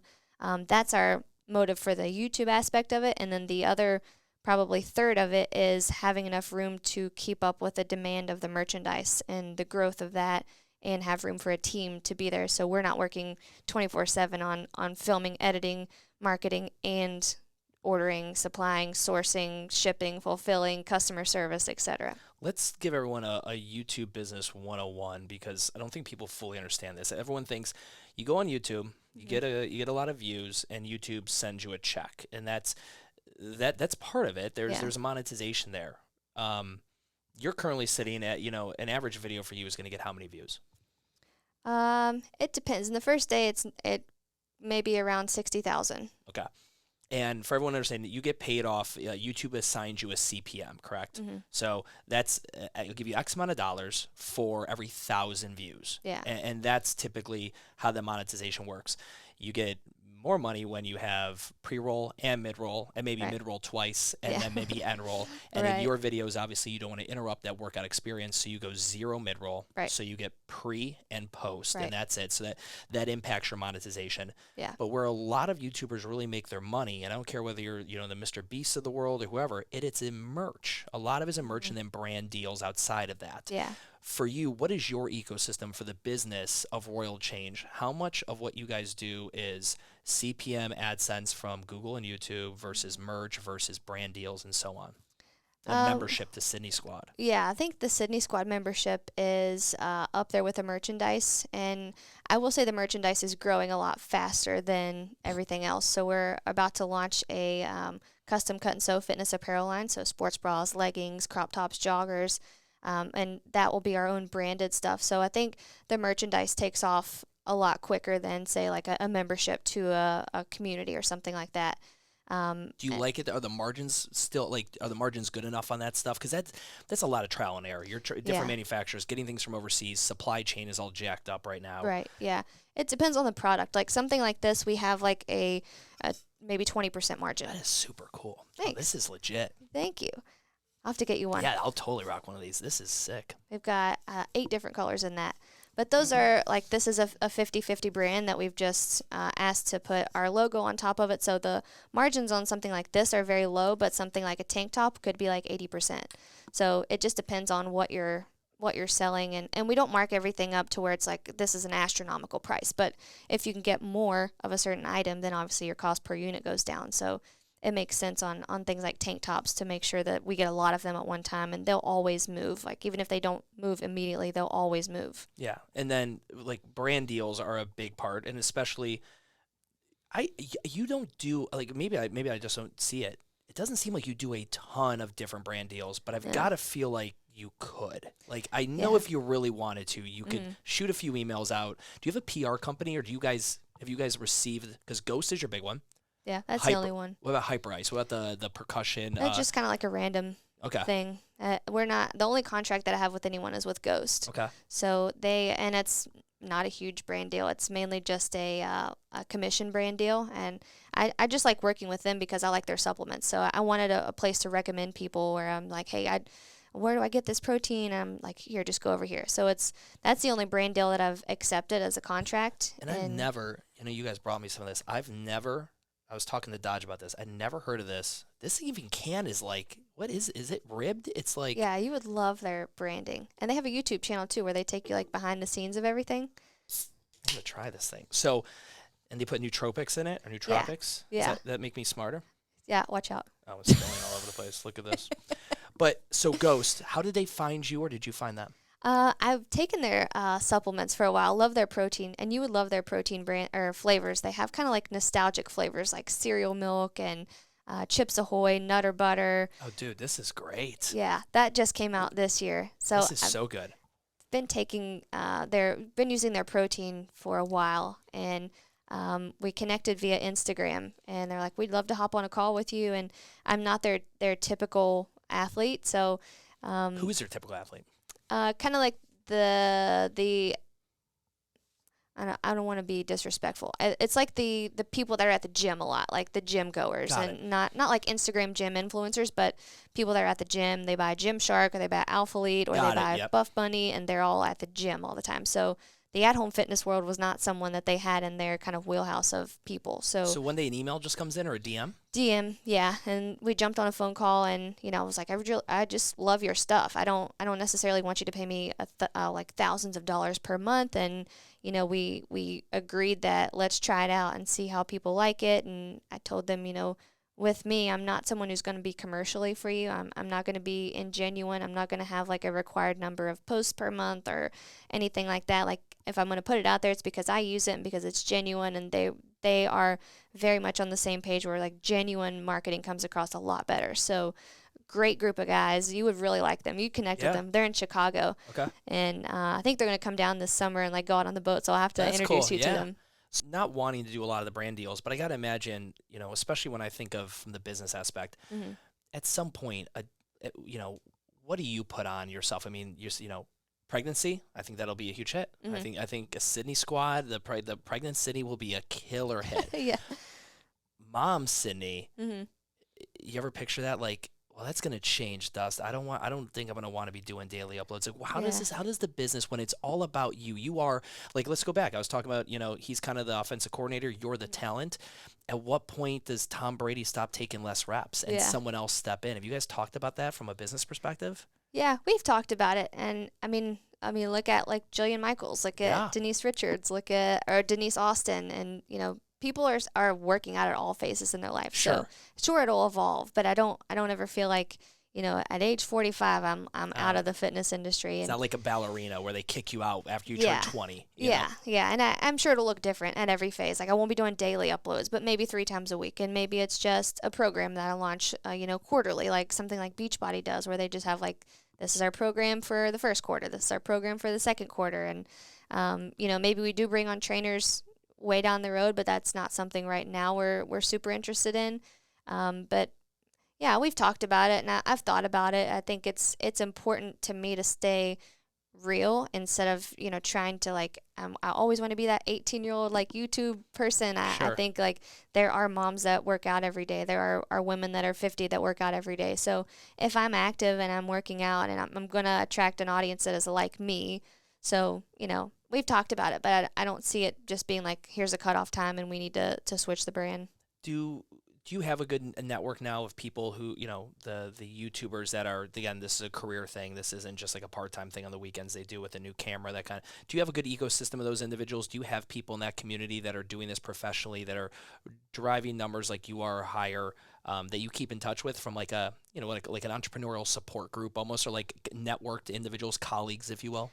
Not really. Really? No, it's For me, it's super hard to connect with people on YouTube. I don't know why. I mean, I guess we don't live in like a very YouTube-y city. And I feel like a lot of people that connect with each other are in LA or they're in New York or they're in Miami or, big cities like that. So I feel like there's definitely an ecosystem and I'm just like not in the proximity of it. So I just have kind of been like flying in my own lane and I will like show appreciation to other creators and just say like that's a cool video or like the videos, or for the ones that I do follow, I make sure that they get the appreciation from engagement that they deserve because I know what it takes. But I don't really have a ton of any connections that are like this is my YouTube person, like They get it, they know what I'm going through. Who do you watch on YouTube natively? Like you and Dustin just chilling on a Saturday, what are you throwing on? We watch a lot of, we used to watch Casey Neistat a lot, but he's not really uploading anymore. We watch a lot of fitness creators who are doing very similar things to us in Houston or Sugar Land, Texas with Christian Guzman with Alpha Elite, Heidi Somers with Buff Bunny, Max Tuning with Ever Forward. They have kind of their own ecosystem where they kind of feed into each other. They're building a gym that all of their communities and their audiences come to. They all have their own clothing brand, like kind of scenario, but a gym. Yeah, and they're all just like genuine friends. They all market for each other's clothing lines. Vlog squad type scenario. Yeah. We followed them because they do fitness and merch, so it's pretty cool. And that's actually when we went to Houston last year. We were going to the Alpha Elite gym just to like travel, go to a concert, and do a meet and greet. So yeah, we watch a lot of them just to kind of feel less alone in what we're trying to do and less crazy and less of like, you're working way too much, or you're crazy, you need to chill out a little bit. And you see other people doing what they're doing or what we're doing and see them doing it, see that they're successful as well. So it's kind of like having confirmation or support in a way where we're not really connected, but it's something that's there. You said concert. What concert were you going to go see? Khalid. Oh, wow. It was a good concert. Yeah. Very chill. Very chill concert. What's your genre? Like, what if you've got to be in the car for 6 hours, you can pick one genre. What is it? It's hip hop. Is it? Yeah, it's a lot of hip hop, like older and newer. If I'm in the car for 6 hours, though, it's like a murder mystery podcast. Ooh, I get caught on those like podcasts where there's a story. Serial killer. Oh, yeah. Serial was a good one. Why are girls so into serial killers? I'm not sure. It's very bad. It's a thing. Women are into it, and then that movie Gone Girl comes out, and it was just like one of those things where like you can't I don't know. Anyone. Nope, can't trust anybody. I don't know. I think it's just a story to follow. I think a lot of like female podcasters are just kind of inconsistent with their uploads. So I like a story. I like listening to like I'm glued into like where is the evidence, like who's gonna find the killer or whatever. There's a story there, so I like a good story. Do you do any business podcasts? I haven't done any. No, I don't think so. They're hard. I have different. one and it's hard. I have a couple that I will like intermittently listen to, but it mainly turns into like motivation. Yeah, the best one out there, in my opinion, if you like stories, because I don't think anyone does a storyline like this with someone who's started a business, is How I Built This by Guy Raz. It's an NPR. I've heard that's good. And it just the way he tells it just feels so much more like you're actually watching a documentary, but audibly. And it's the music is scored in there. I mean, he's done everything. He's had Logic, the rapper, on, which was really cool. Like it's cool. Just a very cool segue. Yeah. But that's the podcast, going back to YouTubers and kind of taking influence in that, you do see some YouTubers have to pivot like after a while. Me and Dodge were talking about this earlier. Like you look at, let's use David Dobrik as an example. I knew you were going to say that. It was crazy. I mean, I think we're all probably talking about his pivot to his show views now. Yeah. Like, because you can't for him to put together a crazy vlog where people are getting lit on fire and Howie Long, like all these people that is so tiring to put together every day. I think that's why Casey Neistat, eventually you just run out of the juice to be doing a daily thing every day. But the pivot now, I mean, he's got the audience. Mm-hmm. He now can throw on the Views podcast, and he could be like the next Letterman or Joe Rogan, in a sillier, funner sense. Yeah. For you guys, there's got to be a lot of opportunity. When you're doing really well and you're coming up like you are, you hear people talk about they get crippled by opportunity. Mm-hmm. Have people approached you like, hey, have you thought about doing this? Would you do this with us? Would you do a podcast? Would you do this? Like, have you had to say no to a lot of stuff? Yeah, daily. Like what? Give me an example of some things you said no to recently that you kind of wish you could do. A lot of working out for people, like working out for different platform or different companies on different platforms, bigger companies that I'm like, yeah, I wish I had time to do 2 or 3 workouts a day for your audience, but I can't keep up with my own business if I do that. Yeah, we've gotten asked a lot to take our videos off of YouTube and go to Vimeo, a subscription service. That's probably an every other day email, and it's a constant, like, that doesn't make sense right now for us, to shift an audience that is growing and be like, hey, now that you're here, everyone come over here. Do they want you to do like their OTT platform? Mm-hmm. Okay. Yeah, it's a lot of messages from them and messages from Sony or the Roku, Samsung, having my own channel on those smart TVs, and I just can't do it. I can't keep up with that and having a channel on a smart TV. Yeah, OTT was interesting because that was a big saving grace for a lot of people during COVID that needed to go digitally. And if anyone's listening and not familiar with OTT, if it's over the top, essentially you could go to Vimeo, like just Google Vimeo OTT, and they have a out-of-the-box white label process where you pay them X amount, and literally you could go and create it. It'd be like your own version of Netflix. Like you would log into the Sydney Squad OTT channel, and it's all your videos. It would look like YouTube, but if you were the only one on YouTube. Right. And I can see where that'd be very enticing, but at the same time, your growth of whatever I was looking up on Social Blade on you, whatever you're doing, 20,000 a week, whatever your growth is right now would just, that would just kill that. Yeah, it would. And I would either sacrifice the quality of the upload or sacrifice the consistency, in which both are really bad. So, yeah. Are you on this trajectory now? And I've seen YouTubers talk about this. When you hit a certain number, there's a number where, all right, the train's left the station. As long as we don't mess this up, and as long as we stay consistent, and as long as we keep delivering it, this subscriber count is going to continue to grow. And you've seen the McKinnons of the world and some of these accounts hit that fire, but like they just continually, just nice and steady, just keep growing. Yeah. Are you guys there now? Yeah, we actually haven't ever had a month where we didn't grow. Yeah, where we didn't, in the beginning, obviously it was a lot slower, but yeah, it's always been consistently increasing. I mean, COVID right around March or May of last year, it was like an insane growth, but eventually the insanity kind of leveled off, but it still continued to grow. So yeah, it's there now, I guess. Do you have a prediction what date 1 million subs hits? Like, when do you think that's happening? I think it'll be mid to late March. And with the launch of a new program, there's always a good influx. So new program meaning like the start of a new month, where we just basically repackage and market everything and get a hype around like starting fresh at the end of a new month or at the beginning of a new month. So that could be a good push to maybe make it earlier in March, but it's in the next month. What do you do when you hit 1 million? Like, I don't know. That's what I'm trying to figure out. I mean, you've got a company, you've got employees now. But I want to get into that too. But what would you do when you hit 1 million? Like, would you celebrate? I always talk about this. Like, people who end zone dance, sometimes it's one of those things where like you didn't really think you were ever going to get there, and you get super excited and you go insane. But hitting 1 million subs, you had 70,000. We did our interview back 2018 or whatever it was. Yeah, 70,000 right around there. To have 1 million, like if you would have told me, dude, you're going to go to Nova's and meet this chick for 60 minutes, 90 minutes. You guys are going to talk shop. Which meant a lot to me, by the way. Well, it was, I was more than happy to do it. I had heard of your work, and I remember us talking. People ask, how do you know Sydney? And I tell them that story, how we met at Nova's. And they're like, did you? I'm like, no. I did not tell her to go on YouTube. She was right there. No, that's not, I might have told her, hey, be careful getting in the bed with some investors and opening a gym. But I wish I could take the credit for that.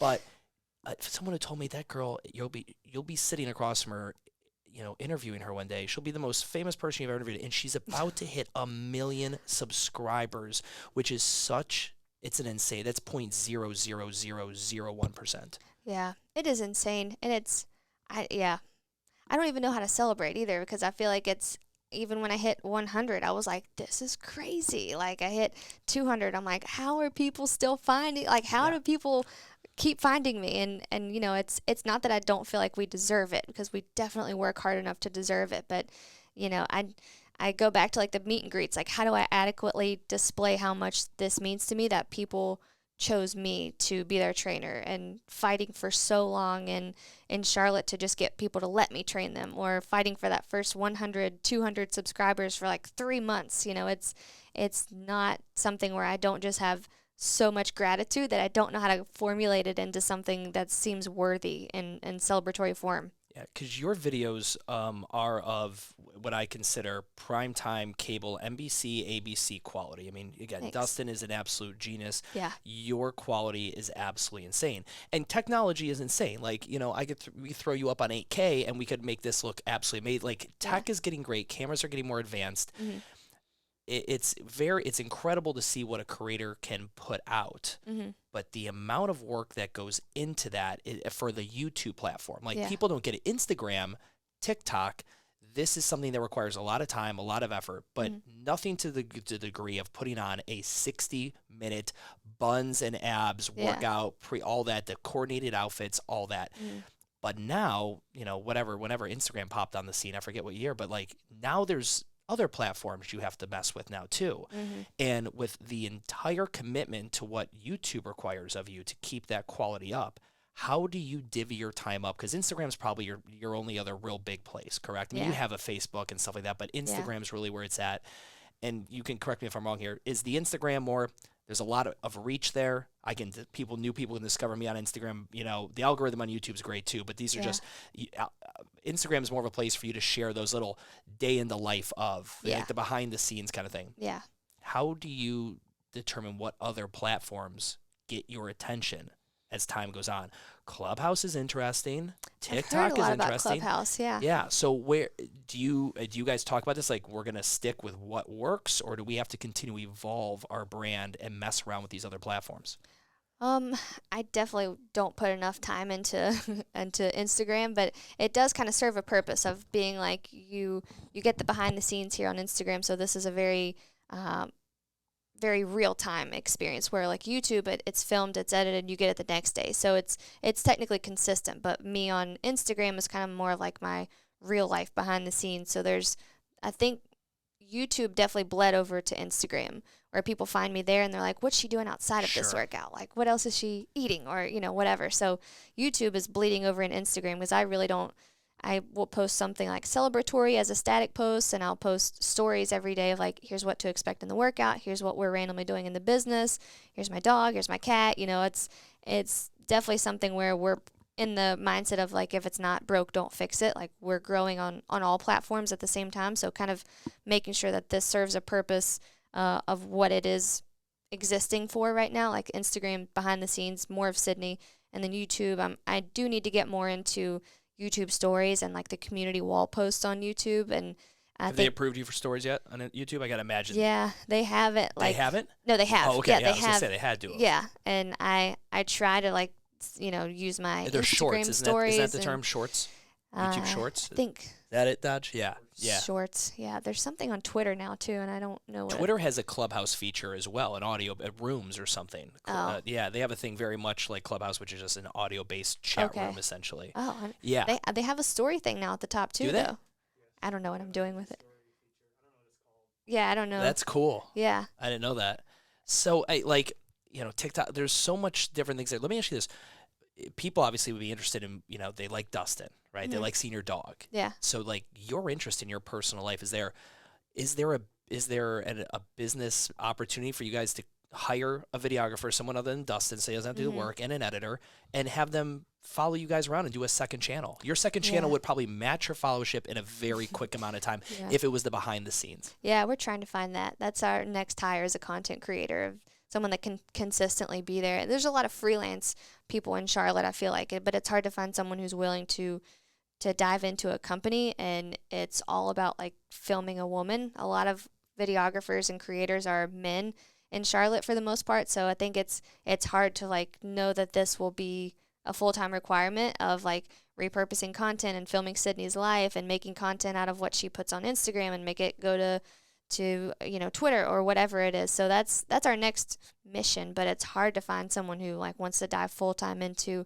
a company where it's mainly about like a female fitness creator. Have you found that? So are you making that statement from like an observation, or is that something like we've tried this, we've hired some people, and there's been an issue with that? Yeah, we've hired freelance and with the hope that when, they do a little bit of work for us and we can see how we work together, it could turn into something more full-time. But it's, a lot of people that we've hired also have a lot going on outside of that. And it's, they still want to keep their doors open or their options open for other things. I got to imagine, like, if I was a content creator, I don't know if I'd want to work for Dustin. Just like it's also there's like that fear of like because Dustin knows exactly how to do it. And that is true. Yeah, there'd be a big shoes to fill. That's true. Yeah, I didn't think about that because he knows what he's doing really well too with 100%. video as well. But I mean that to me just seems like kind of the layup kind of play in the YouTube world is, hey, listen, we've got this really successful channel, spin off a second channel, double your CPM and call it a day and still give people a different side of you type scenario. Yeah. You're definitely not introverted, right? Like you're definitely extroverted. Yeah.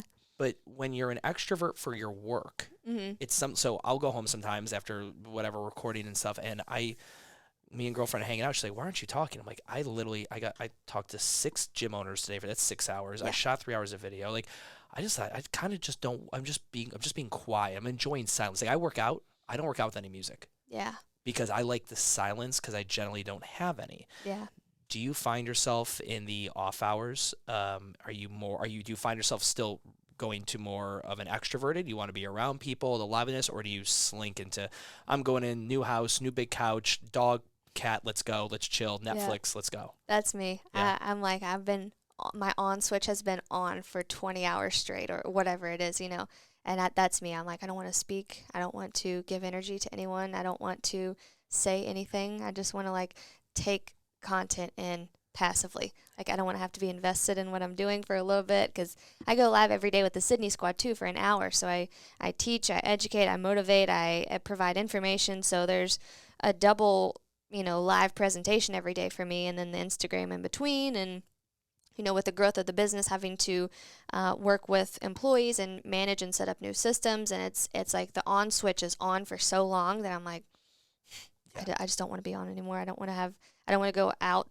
to, bars and like go party and stuff, which we can't right now. But I'm very much like, I'm so tired that like it's hard for me to keep in touch with my friends because at the end of the day, I'm like, I don't want to talk. I don't have anything left for you. I don't, yeah. There's only so much of that energy and that to drive out to people in a day. And the battery does run low and it needs a recharge. How much do you sleep a night? I try to get 6 to 8 hours, and the recurring theme recently has been we're going to bed way too late. So that's something I'm working on, I will say, from like a health professional. Serial killers, or because you guys are up late with an edit? The edit. Yeah. Yeah, it's the construction at both homes and, new employees and merchandise being delivered that we need to launch and get together. And the video is ironically like fitting into time slots right now instead of it being our everything evolves around the video. It's like the contract will be here at 7. We have a lighting grid guy coming at 8. We have a call with Spectrum to try to get better internet there for the studio at 9. It's like the video like fits into a time slot right now. And then we have more meetings. I go live and then we edit like when everything's done. I tell people when they want to get into content creation and they're like, if they're already having work-life balance issues, the one nice thing about creating content is you can essentially, for the most part, do it anytime and then edit at any time, right? Yeah. You can still go to your kid's recital and still make that business meeting because you could edit at midnight and 1 a.m. Right. But that now means you're editing at midnight and 1 a.m. Right. And it is especially if you're self-taught, there is such a learning curve there. For people learning how to do this stuff. Like I guarantee you this setup, even with Dodge here, I'll mess this up somehow. Something will go wrong with this recording somehow, some way.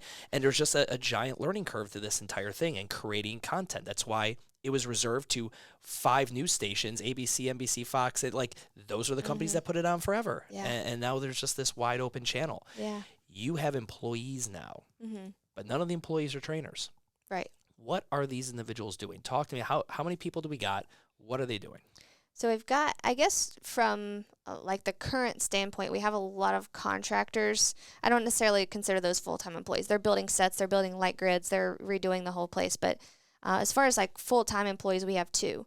The one that we have, we just most recently hired is more of like the merchandise and distribution process. So she's keeping in contact with the manufacturers, and they're sourcing products, and they're paying attention to what's in stock, what needs re-upped, what needs developed, and she's the main communication for all merchandise and design of the new custom apparel. So where'd you find this individual? She's actually from West Virginia. She graduated from West Virginia University with a fashion and merchandising degree. Went to high school with Dustin, and she worked in New York City at Shadowbox, where they had to shut down. Shadowbox, I think, went bankrupt, and so she recently lost her job due to COVID. Wow. Yeah. That's a great snag. Yeah. So was that like Dustin just saw something, heard that she went out and was like, hey, we've got this position for you? Yeah. Yeah. Because merch is because you're sourcing. It's not like you're just going down to the local T-shirt shop down the street and getting screen printed stuff. Like you're having to do some serious, and you have to hold inventory, like massive amounts of inventory, which is obviously what a lot of that warehouse space is going towards. So okay, she's over the merch, and what's the second full-time employee? She is kind of like our actual shipping and fulfillment. So there's like a communication and sourcing and development side, and then the shipping and fulfilling. And she actually. We met her when we lived in Uptown like 3 or 4 years ago. She moved to Wilmington, then moved back, just had a baby. And so we actually brought her on for like part-time help with shipping or stacking, folding, warehouse kind of thing in the first studio. And we initially just brought her on for like what we thought would be weekend help. And she's fantastic. Like she just gets it. She's a hustler. She's willing to do anything that the business needs. If it's, go to Lowe's and get a screwdriver, or it's ship out 200 packages in a couple hours, she is just like the hardest worker. So it's been such a great evolution with her too, to be able to also hire someone that moved back to a city where they didn't have a job, and she has a new baby. So it's cool to be able to support her family too, and be able to have a job that serves a bigger purpose for her and her family. Just so everyone understands, because I think when people hear us say merch, and a lot, there might be other business owners, gym owners that hear this, and they're selling 24, 48. How much merch are you moving per month? It depends, I guess, on the launch or like what's coming in or what product let's go on a high end. What are you guys moving in? Let's just go in revenue in dollars. What would you do? What's a big month for the Sydney squad and the brand in merch? Probably like 10,000 units of incredible. Merchandise. And it could be like bottles, sweatshirts, tank tops. We have resistance bands now. How many SKUs do you have now? 70 probably. 70? When everything's in stock, but it's not all always in stock. But yeah, I think we just have one. No, it's 92. Sorry, 92. We have 92 SKUs, and it's evolving too. We're also going to get things like jump ropes and sliders and yoga mats, and the new custom apparel will have sports bras, 3 different styles, 3 different leggings, 3 different shorts, joggers, crop tops. So it's something that, all is fueled organically from the demand of the YouTube channel. So if you're coming on the precipice of 1 million subs, and then you could do 10, on a good month, you guys are shipping 10,000 pieces of merch per month.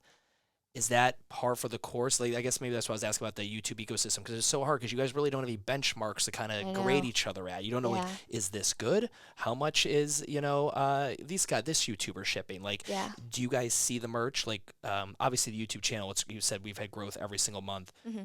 Is which area has the biggest opportunity for growth? Is it Sydney Squad and the membership, or is it the merch? The merch, for sure. Yeah. Yeah, I think people are a lot more likely to commit to like a $25 pair of leggings than a membership for some reason. It's people have commitment fears, of course. So yeah, it's definitely the merch, and it's something that can also evolve constantly. Like you can have seasonal merch, you can have whatever the new program is randomly requires a jump rope this month. So it's something that can always be evolved. There's an addiction to ordering things online.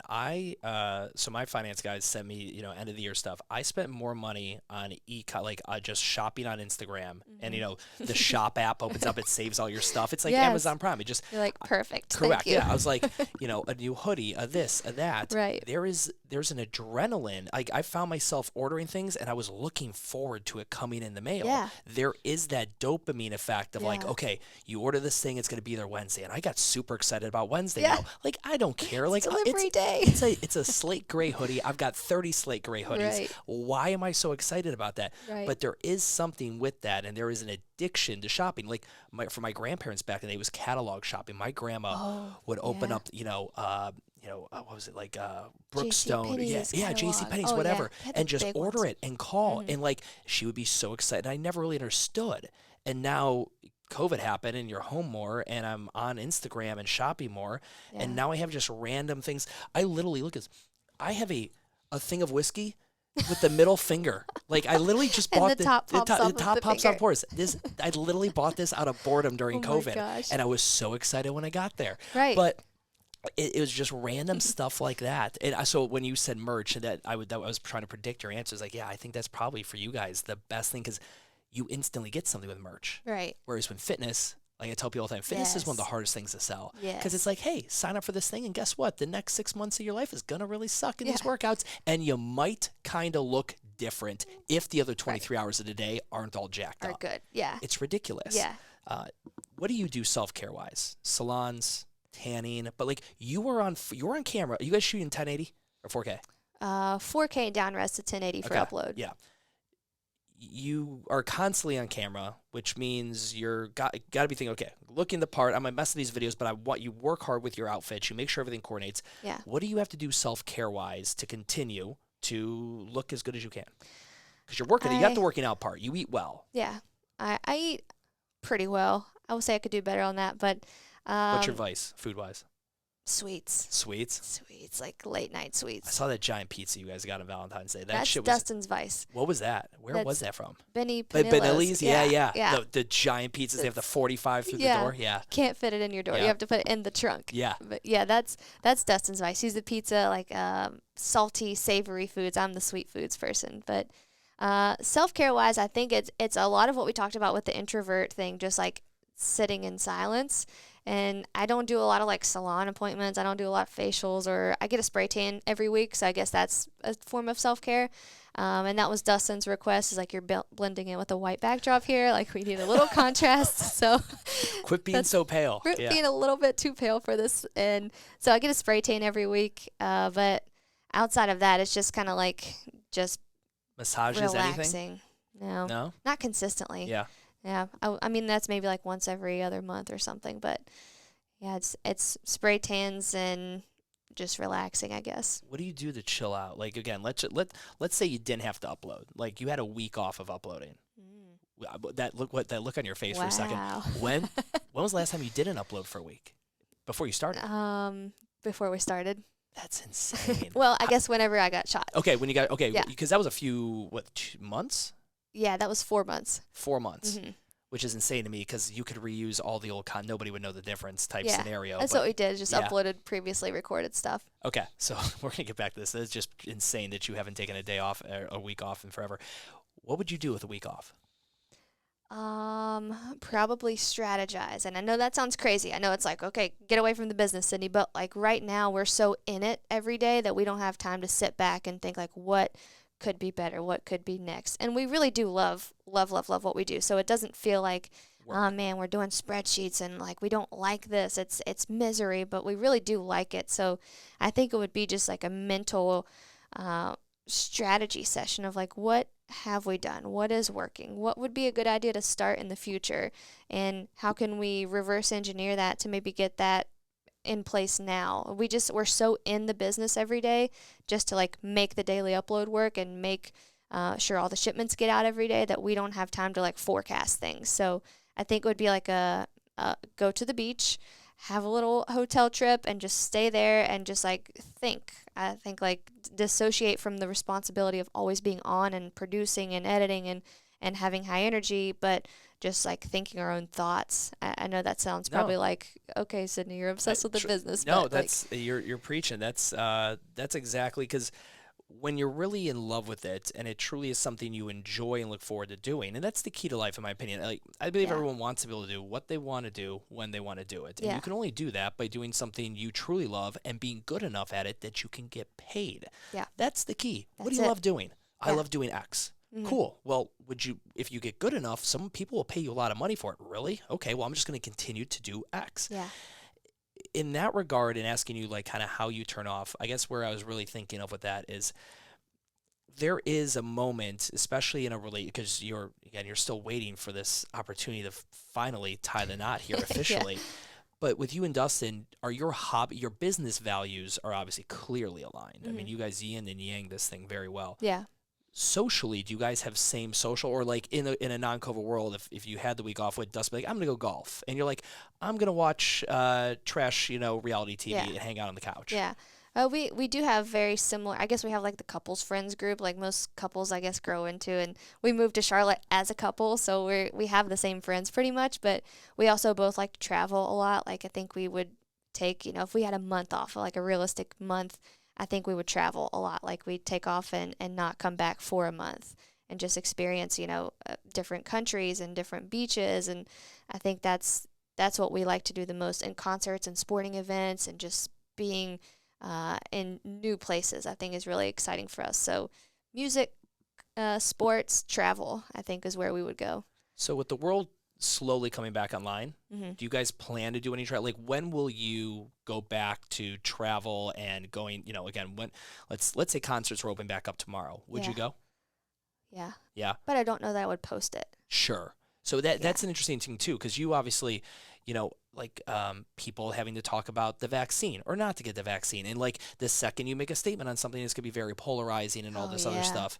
I'm waiting. I think the one industry that's going to explode when everything turns back on is the music venue industry. Yeah. I think everyone is just fiending. I mean, like, I think there's going to be tours and collabs and music just out. I think we're in for like a musical event venue renaissance as soon as everything opens back up. I hope so. I had tickets. I was supposed to go see Foo Fighters and Rage Against the Machine, a bunch of people in Boston, and when everything happened, and it's just like seeing live music is just one of the most fun things. You don't have to drink. You don't have to be you don't even have to like the music. Right. It's just the best. Yeah. The environment. It's exactly the environment. Yeah. We had tickets to see Alanis Morissette. And that was the one that we randomly couldn't go to. Alanis Morissette?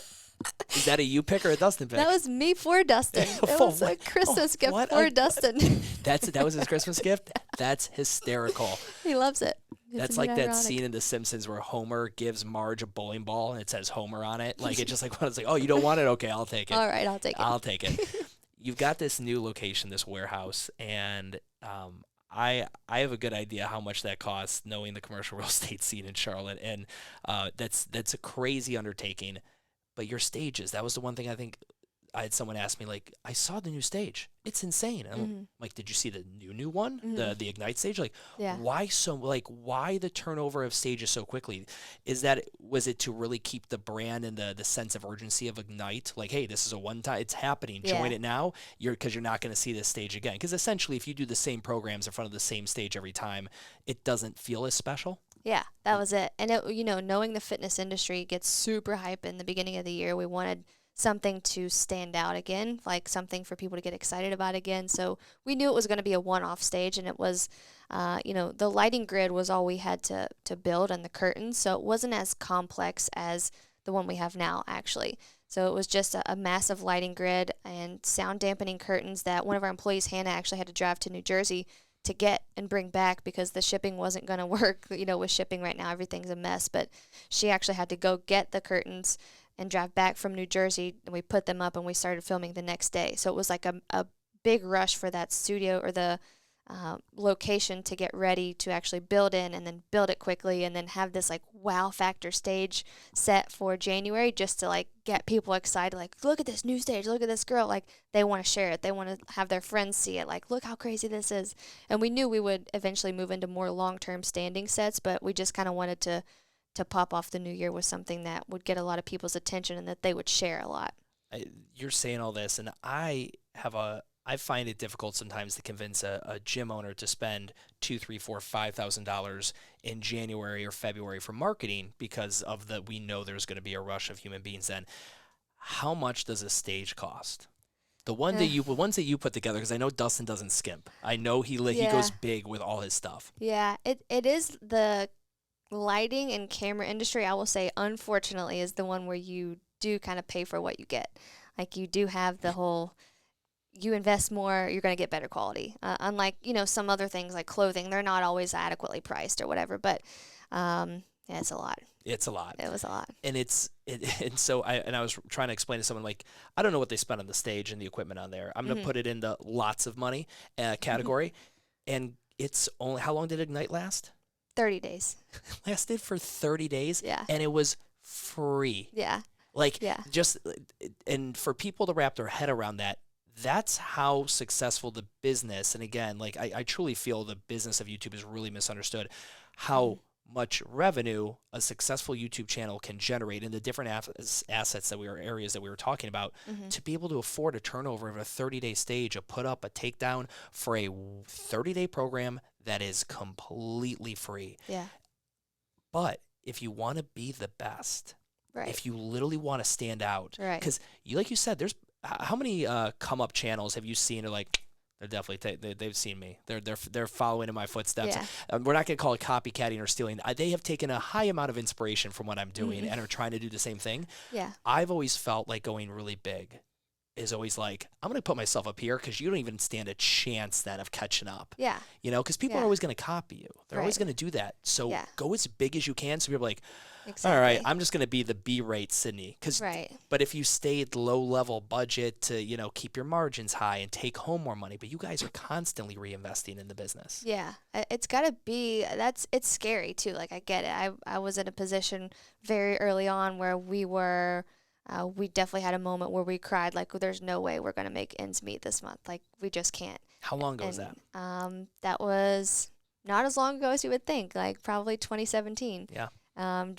He was doing full-time videography and photography and being a CPA, and I was trying to be a personal trainer, moving into my own business, and I was like, we can't pay the rent this month, and somehow we pulled it off, but it was not as long ago as you would think. So when you talked about this earlier, you finally get some money, and it's a weird sensation when you finally make. But what was the one thing you splurged on selfishly, like I'm just buying this because I can?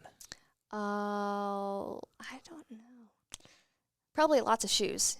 Just like not that's a big work, one that's a work thing. expense. Yeah, that's a work expense for you. A lot of shoes. I love shoes, and you can wear them outside of the workout too. Like you can wear them everywhere. So probably just a consistent wardrobe updo. And I never really have invested in my wardrobe before now. Yeah.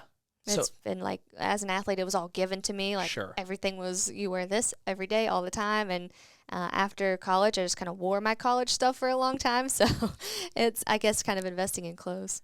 It's interesting, going into, speaking, we do what we do because we love what we do. Mm-hmm. We don't do it for the money. Yeah. And the best analogy I ever heard of this is an airline. The purpose of airlines is not to burn jet fuel. Like, the airline companies don't wake up today and be like, you know what, I cannot wait to burn some jet fuel today. Right.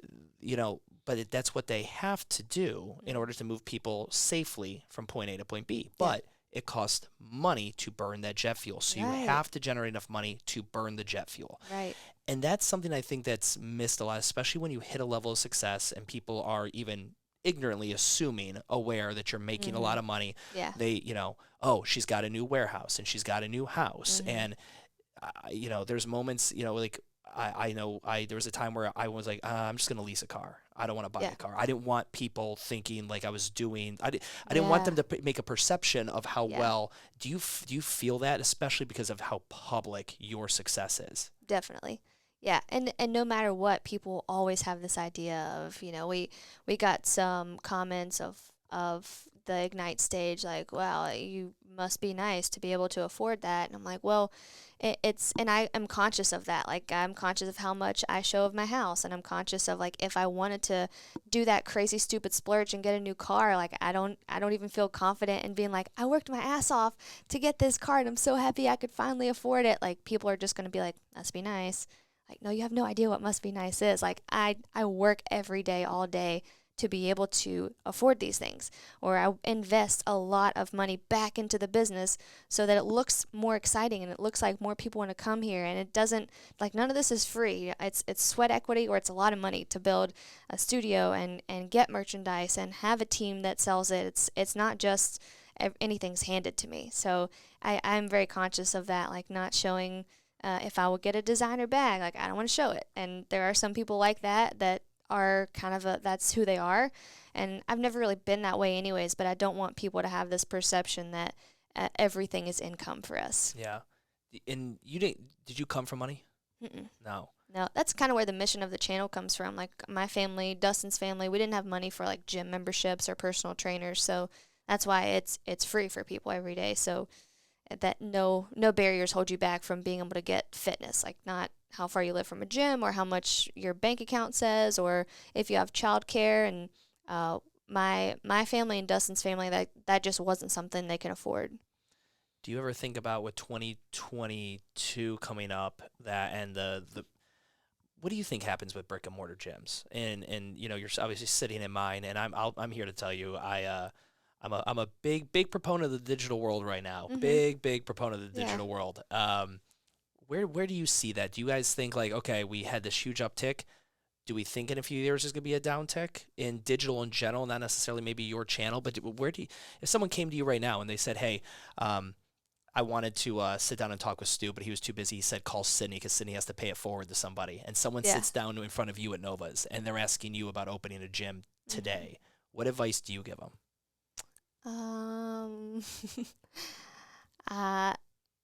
I guess it's situational. Like, I don't think everyone can jump online. I don't think everyone is meant to jump online. I don't think everyone wants the requirements of jumping online or has the passion to be a part of whatever industry they're in without the personal connection. So I don't think it's a shoe-in for everyone. Like, hey, digital is always easier. What's the monster of it? What's the unknown monster of it that people don't see? The dark, not ugly side, but like the side that requires more of an emotional, mental, and even genetic. Like, you actually have to be good at talking to a camera. Like, what side of that people don't understand? I think it's that no matter how hard you try, someone is going to hate it every day. And, like, someone is going to tell you this was not good. And no matter how hard you work, every day that will happen. And in the majority of it, like, I am very thankful to not have a super negative community. Like, there are definitely those people that attract people. It's just like, you suck for no reason. Like, your people would probably eat up somebody if they came into the comments. It has happened. Yeah, I've seen people come on the defense. But I think it's that you're like emotionally pouring out every single day. And these workouts, it just seems like, yeah, she works out, but like this is an emotional outpour of like all my energy, my creative outlet for, fitness. It's my workout. It's all of our time. And no matter what, someone's going to hate it. It's just, you're never going to make people happy, all people happy. Like, you've probably heard the thing like, you're the juiciest peach and someone hates peaches. Like, it's not just easy and it's not all well perceived or well received, I guess. I've never heard that phrase ever in my life, but I'm literally going to use it this weekend. Can I trademark that? I'm literally going to use that. I'm going to tell that to my daughter. I'm like, Sydney told me something, Gus. Yeah, you might be the juiciest peach in the patch, but someone hates peaches.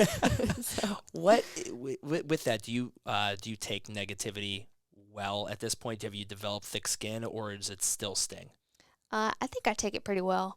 I think growing into listening to people a lot, for like a certain person, they just are mad. They're just like grouchy. They're just hating life at some point. And a lot of the criticism you can also take and make sure you're not just producing a bad quality video, or you're listening to what works better for people. So a lot of it I'll take and say, are they right? Now, if it's just like, you suck, then obviously, I don't care about that. But if someone says like, this workout was too fast for me, or stop counting your reps out loud. I can't count my reps out loud when you do that. I used to do that. Yeah, and I changed it because I listened to people.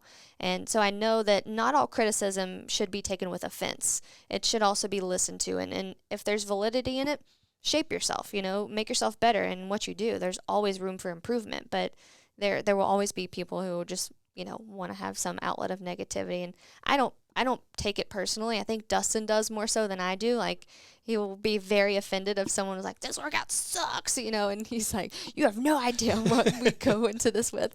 But does he get into the comments ever? Not often. We don't do it often, but like if it's an email or something, like, you guys should really think about doing this for your business. Oh, like, yeah, that suggestion email. Yeah, I love those. Just for your advice. You didn't know, but you hired me as a business coach. Right, yeah. And you should really think about doing things differently. If you understood business, you would do it this way. Like, we've gotten that email. Like, if you understood business, you wouldn't sell out of merchandise. Like, oh, wow. Yeah, that's... The one that comes across as, like, you don't know what you're doing, that's probably the most hard to take. Sure.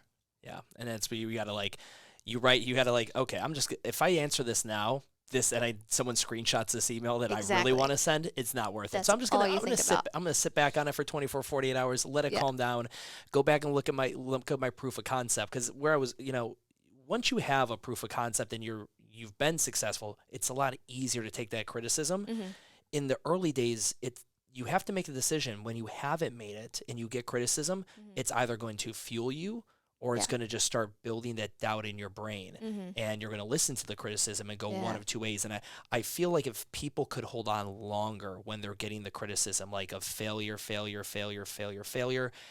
and they hear the criticism all along the way, but if they could just hold on a little bit longer till it catches and they actually catch that break and it works, because once you've made it, once you have a successful thing, it's, I got criticized so much, like the amount of emails and people telling, like when I got rid of doing CrossFit and I said I was going to do this urban thing. And for 3 years, everyone's like, it's going to fail. You're an idiot, whatever. And now we're doing the license model. We have urbans that are going to open up whatever. Like, and now I feel so much, but early on, like they were very close people to me that I trusted opinions. And they're like, bro, you're not doing it right. This is going to fall back and bite you in the face. Yeah. I really. And their proof was what? The proof is they're a guess, but then you always, no matter how confident you are, and I consider myself a super, like, overly to a fault confident, you always still have a little bit of self-doubt in the back of your head.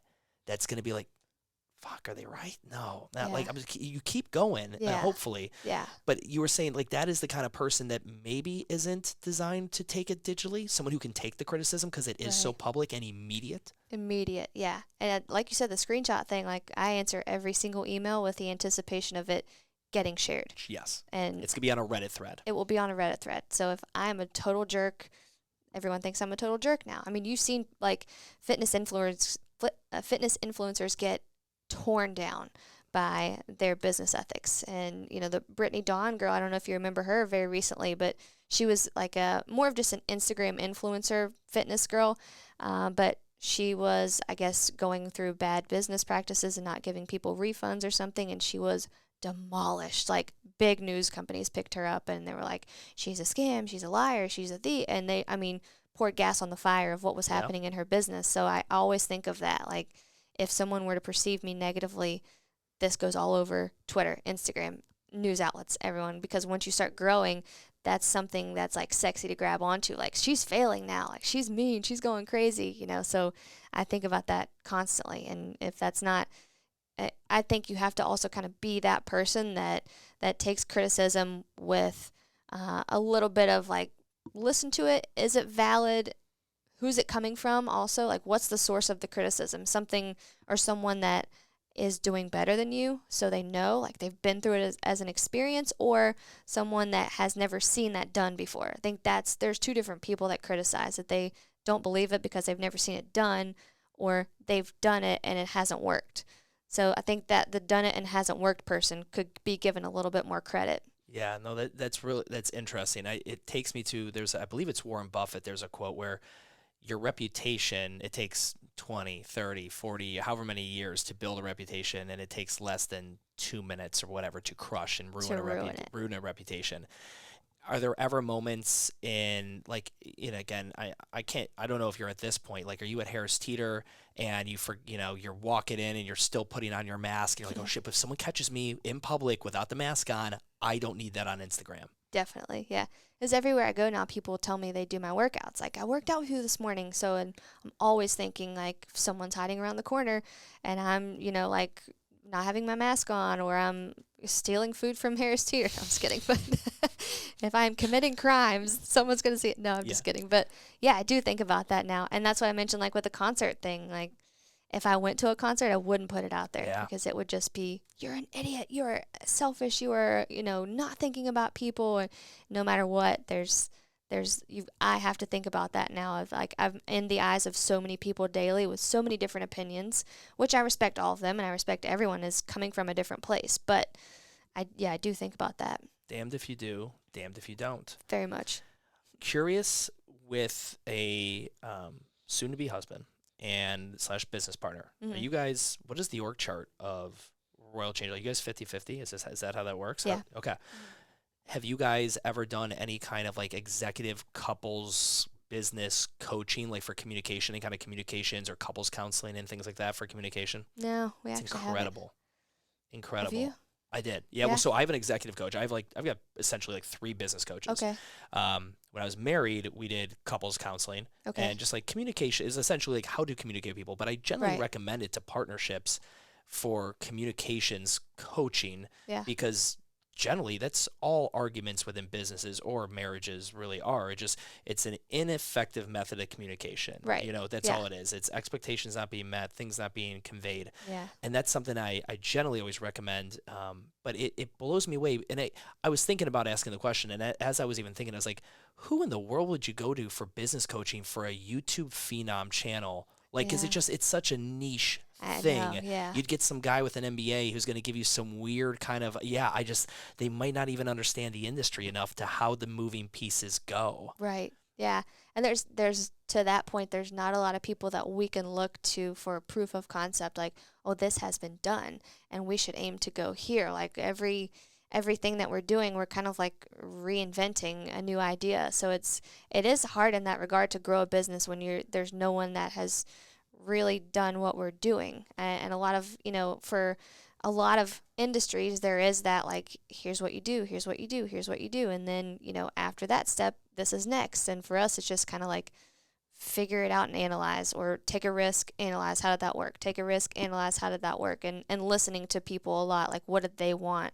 The people that have been around for a long time, or the people that are already invested in watching the videos or the membership. So I wish sometimes that there was a blueprint, but also I'm pretty happy to be creating one too for people that will come after me. Well, you're right. The mentorship options for what you're doing are, there's obviously YouTube channels and online self-made individuals who've done it, and you kind of take notes and pages out of their book. And there's even YouTube channels dedicated now to figuring out how Peter McKinnon got 1 million subs in 1 year. Like they like dissect this stuff, but to actually have someone in that realm. And what's interesting, as you get into really successful businesses that are doing 1 million, 3 million a year, like to get into big numbers, the actual business lessons you learn are super agnostic. Like you literally probably could sit down with, someone who owns a $10 million, MR company and get business advice from them. And he's like, I don't even need to know anything about your YouTube. I need to know how much revenue you're doing. I know how much you're spending, and here are the lessons you need to learn. Yeah. Like just from my standpoint, I bet you HR is probably going to be one of those things that's going to be probably a big learning curve. Like, I got to imagine, because you guys, it's always been the two of you. It's been Sydney and Dustin, and now you've got these employees. Mm-hmm. Have you found HR? It sounds like you've got two amazing people with you. Mm-hmm. HR is like always it's the hardest part for any business, because humans are overly complex and emotional. Yeah. Do you guys ever like talk about that like that being a huge, new, complicated infrastructure of the business? Yeah, we have hired some people for like legal and HR consulting and taking care of that into the business too, because it's something else like we don't want to take on personally. It's like you said, very difficult and very touchy, and something that like definitely should be handled by someone who does that all the time. So we've taken that on and just outsourced that. Yeah, I'm curious, like when you guys look at so you've 2 full-timers, we're about in the precipice of this subscribers. We've got all the merch and all this stuff. The Good Morning America, the Forbes thing have got to be good for business. Do you guys have a plan in mind for the rest of the year? Like, well, we'll probably be at 5 by the end of the year. Or is it based on growth? When we're moving X amount of merch, we need this people. Or when it's X amount of subscribers, we need this many people.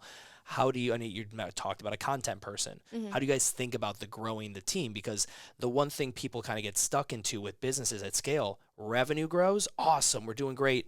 But now we have to evolve, match, and then expenses grow. It's like, okay, we're making $3 million a year now, but it's costing us $1.5 million to make 3. So we're really actually making $1.5 million. Right. I'd rather go back to when we were making $1 million. It was costing us $200,000. Whatever. And we had a huge margin on the business. Yeah. Yeah, we do. I think we are kind of growing as we grow, I guess. Just knowing like here's what a full-time person can achieve, and running the numbers on like what is their efficiency rate, and are we maxing this person out and our business is slowing down. Like with the distribution and fulfillment, we know like this person can get this many amount of orders out in a day, and we know this person can communicate with this sourcing or manufacturer design company and get this much done in a week. Are we slowing ourselves down by not having someone else come in as person number 2, therefore allowing us, if we slow ourselves down, we're making less money. Like we can't pump out more merchandise if our merchandise person has to jump in and help the shipping person. So we're constantly, I guess, growing as we grow, with making sure as we work as efficiently as possible, all 4 of us. If the business slows down, then we're not trying to work people to the bone and be like, we're not spending more money on a new employee. It only makes sense to keep investing so that you can make more money. And I think that's something Dustin is really great at, sitting back and maybe it doesn't make sense right now, but you can't make more unless you invest, and you can't exceed what you're doing right now unless you take maybe a little bit of a hit in order to make sure that stops falling to the wayside. So that's something you and him could like talk shop all day. I wish he like had his own podcast sometimes, because he's so full of knowledge about this stuff. But that's kind of where we are. You know that a lot of times you have to maybe take a setback to get your come up, to come forward and continue to have that system in place so that now that person can handle growth and you can just pile it on and say, we're ready for the next thing. Have you guys ever considered making an app, or is it pointless with YouTube? I think it's a little pointless with YouTube, but also we do want to have a membership experience that does have an app. Because where is the experience currently? Just private Facebook group? Yeah. Okay. Yeah, and so we know that Dustin always says, we're not like the people that think the app is going to make us famous. But I think to add to the value of the membership, it would be a lot better to have an app where we could custom design, and here's all your nutrition documents, here's all your fitness, here's all your, whatever. It's more about their experience than trying to get famous off of an app, I guess. Sure. When you see a lot of brands go, like, especially in the app, I mean, we're talking like a legit, like iOS app, Android store app, not like an HTML5. Mm-hmm.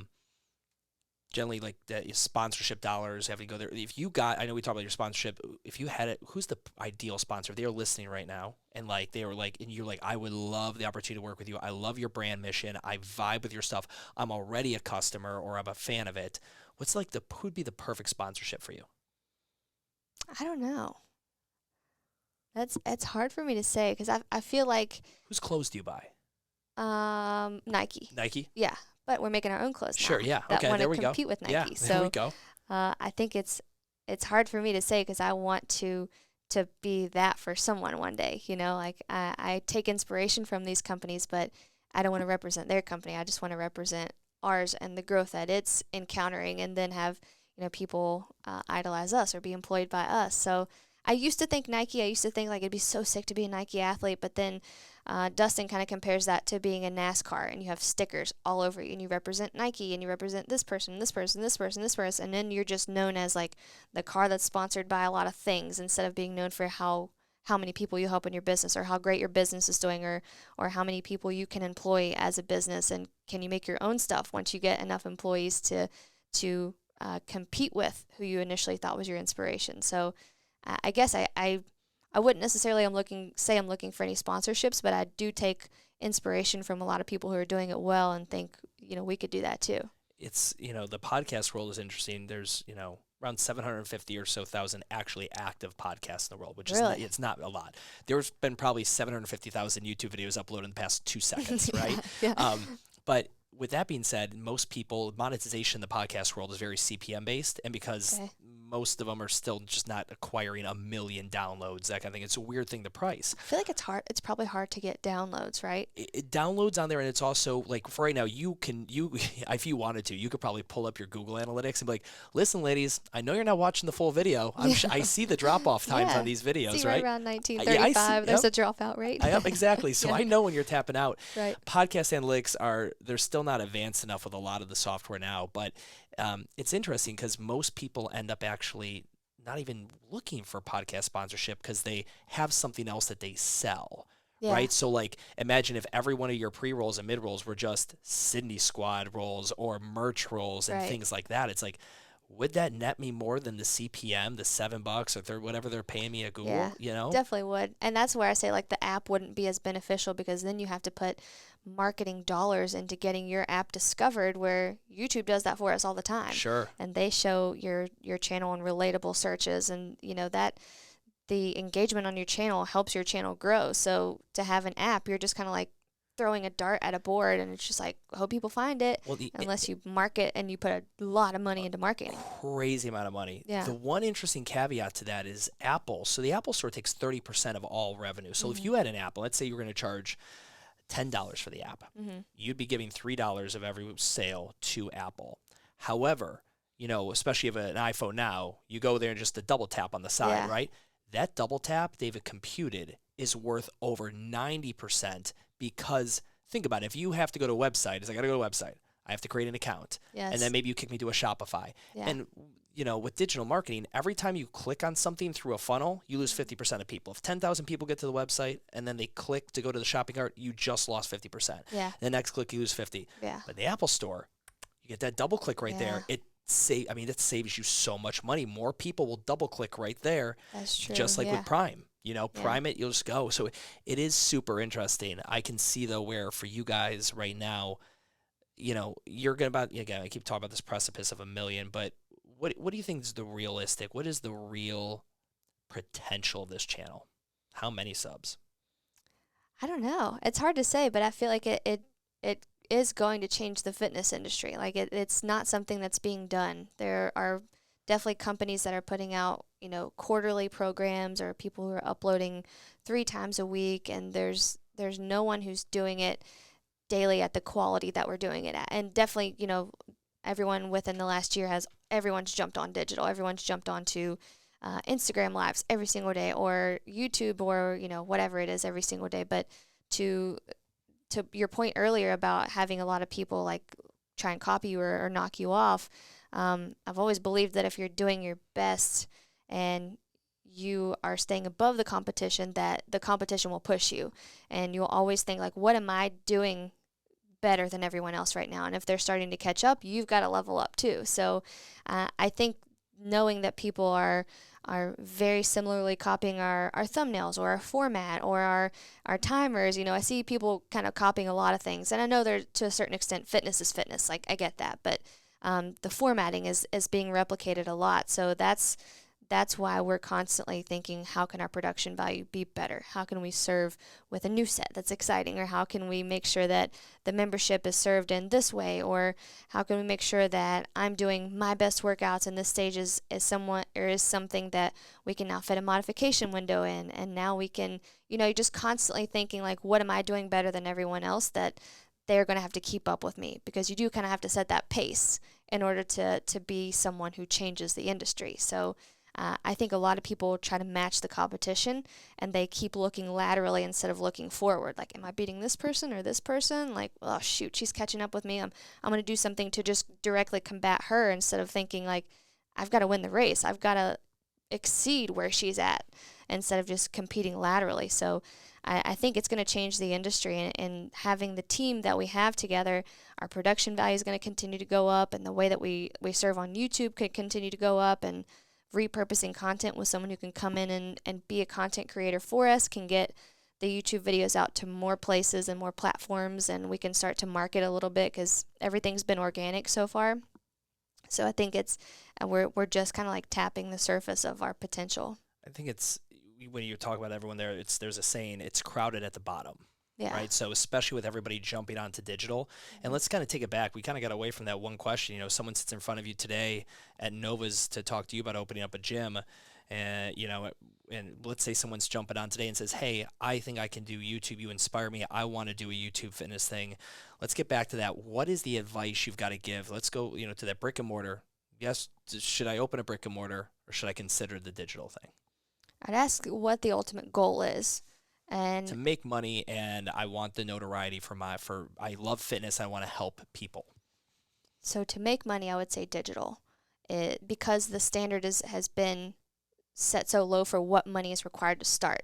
Like brick and mortar, you have to have X amount of dollars to have a building, and then when you have the building, you're investing in equipment enough for a lot of people to have equipment to show up, and then you have employees that have to help you run this business. Where, I know it is not going to be the same experience, but digitally you have to have a cell phone to start. Like there's no upfront, there's no overhead, and I think that can be something that would be enticing to a certain person. However, I do believe that certain people operate better with people. So if you're not someone who's good on camera, you're not someone who is motivated by just putting out a product that you'll never see being used, then maybe you do need to have the brick and mortar conversation and find a team of people who believe in you and can help you invest, and that's your wheelhouse of like being in a gym with people every day. Like that's what sets you on fire.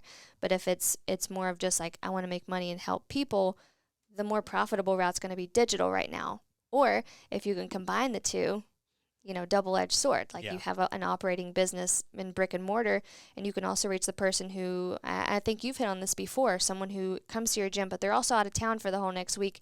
Good news, we have a digital presence so where this works for you too. So I think that is going to require a lot more people, of course, but I think some people just operate better differently. And with the goal of making money, less upfront and overhead with digital, but do you find more joy in just being happy with a gym and that's what actually fills your soul up every day? Like, I like being around people, then you've got to do that. It's not worth isolating yourself in exchange for making more money and then you're really unhappy, or you try to be someone who goes online and you're terrible on camera and you have stress and anxiety about it every day. Like, that's not worth it.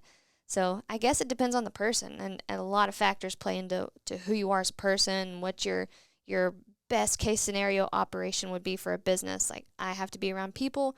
You don't need a digital business. Yeah. It's, someone gets into the game and they want to start a YouTube channel and they're in it for a year and they've got, you remember the days, 400 subs, that kind of scenario. And you look up at individuals like you now who are putting on these amazing performances, crazy sets, a million followers.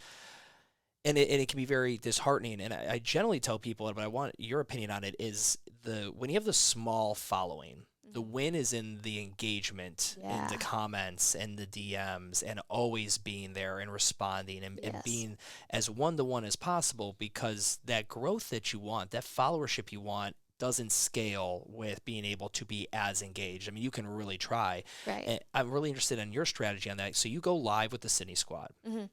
How many people are in the Sydney Squad? 3,800. 3,800 people. What does it cost to be in the Sydney Squad? $29.99 a month. Okay, so the Sydney Squad is a great profit center, but it is a daily commitment on there. And when you go live, is that something people are tuning into, or do more people watch it in post? Post, yeah. It's saved in the announcements of the group. So I think we have like 200 to 300 people live, and I try to hit mornings on some days and evenings on some days, and they all have a schedule when I'll be live, so they'll know, but different time zones, different schedules, so a lot of it's later. Do you ever love the live because there's no edit? Yeah. You're just like, you're like, man, live, it down res, this kind of looks like crap, but Dustin, do you want it? He's like, no, we are not pre-recording, and nope, not at all. We want the live. 1%. Keep it live 100%. Yes. Yeah. Have you thought about doing it? Have you done any YouTube live workouts? We have, yeah. That Good Morning America thing, was that live? That was live streamed. It was terrifying, by the way. I watched it. So I watched it today eating Chipotle. Did you? I watched it today eating Chipotle, and some Chipotle. There was the little bit of the delay, and that guy, like, they're asking you just the easiest layup questions, like you and how much you know as a fitness professional. But you guys had to recite. You guys had to have known, because they had the graphics and all that. So did they just cue you up with, this is exactly what we want? Do this. We had 3 rehearsals before the 1 minute and 47-second segment. And I was like, this is legit. Like, this is really cool. They are on their stuff. But every rehearsal, they were like, get to the point faster. Like, get to the tangible takeaway information faster, Sydney. So I was nervous. I was like, I'm going to run over on time. I'm going to talk over this guy, and it's going to look like we're fumbling here. So I consolidated 3 different times my initial information. And so I was nervous. Because you always joke around every podcast I've listened. I listen to every podcast you've been on, and you always joke when you get on a podcast that brevity isn't your thing. No. And I figured, I'm like, they've probably given her maybe 2 minutes to do this segment. And I was curious how many how many run-throughs there were on that. Yeah. They had a general 5 questions that they asked me first, and that was a team of 5 different people. And they were the awkward Zoom thing where they're typing and taking notes, and you're like, do I keep talking, or should I stop now? Yeah. And first timer here. Yeah, first timer. Is this good? We're like, no, just give me something. But there was that, and then they took what they liked from what I said and made it smaller, and they're like, we like these 3 topics. Give us your best couple bullets on these 3. So I did, and they're like, cool, but half all of that, you need something that people can say, oh, okay, and immediately leave and do it. Yeah, do less. Do less. Yes. Less is more. Yeah. So I was on the stage let's keep it precise, Sydney, and often do this thing where I try to think of everyone that will be watching, and like this very unexperienced person in fitness, or this very advanced person in fitness, or this person who knows nothing about nutrition, this person who's an expert, and I try to speak to all of them. That's where I was going wrong. Was doing too much for too many people, and just instead of just keeping it simple and exciting. Yeah, they're like, give one message. Those who know a ton, they know you're dumbing it down, but they'll know what you're talking about. Those who don't know enough, they'll Google if they need to. Yeah. And then you're hitting the bell curve in the middle. Right. Yeah. Yeah. So how did GMA happen? So you don't have anyone doing your PR, right? So No. how did that work? One of the producers did our workouts. She works out with me every day, so she pitched to them right around the new year, of course, that this girl's legit. She has good production quality. So that meant a lot to me, that she appreciated and noticed us outside of other people because of our production quality and just the realness of the no edits. And she liked that. So she did our workouts every day, and she did the pitch to her production team, told me she did the pitch, said they haven't gotten back to me yet. So I was kind of in limbo for a little while thinking, oh, that's exciting, but maybe they don't want me. They're not interested in someone like me. And luckily they were. So that's where everything's come from. The Forbes article, she works out with me every day, and that's where everything has come from. I just got asked to do a TED Talk. I just got talked to by Shape Magazine, and all of these people just use our workouts every day. Are you gonna do the TED Talk? Yeah, I'm definitely like 100 times more scared of that than GMA. I think you're gonna do phenomenal. Thank you. I really do. Thank I you. know that probably is the scariest one out of all of that. For sure. Because you're on someone else's stage now, and you've got this little thing right there, and you've got to give this impactful statement. Yeah, that's the part I'm scared about. Like, you have to rehearse it. They have to approve it. They have to know what your title is, what the whole script is, and then I've got to stick to the script. Yep. That's hard. That's stick scary. to the script. You got to remember it. But I think that would be such a defining milestone for you to transcend, because I don't know whether you did it on purpose. You've got 2 full-time women working for you, and obviously you empower the majority of your followers are women. When you get on, I mean, think about the I don't know what the ratio is of men to women who have done TED Talks. I got to imagine it skews male. Yeah. But that's the moment where this isn't just some good-looking girl personal trainer who knows fitness online. Yeah. This chick knows how to run a fucking business. Yeah.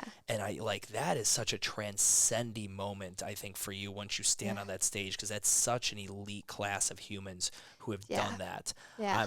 This is not helping at all. This is not easing my mind whatsoever. I am super excited for you. Thank you. No, I appreciate it. I'm just playing. Thank you. I appreciate that. I'm super excited for that. That's very cool.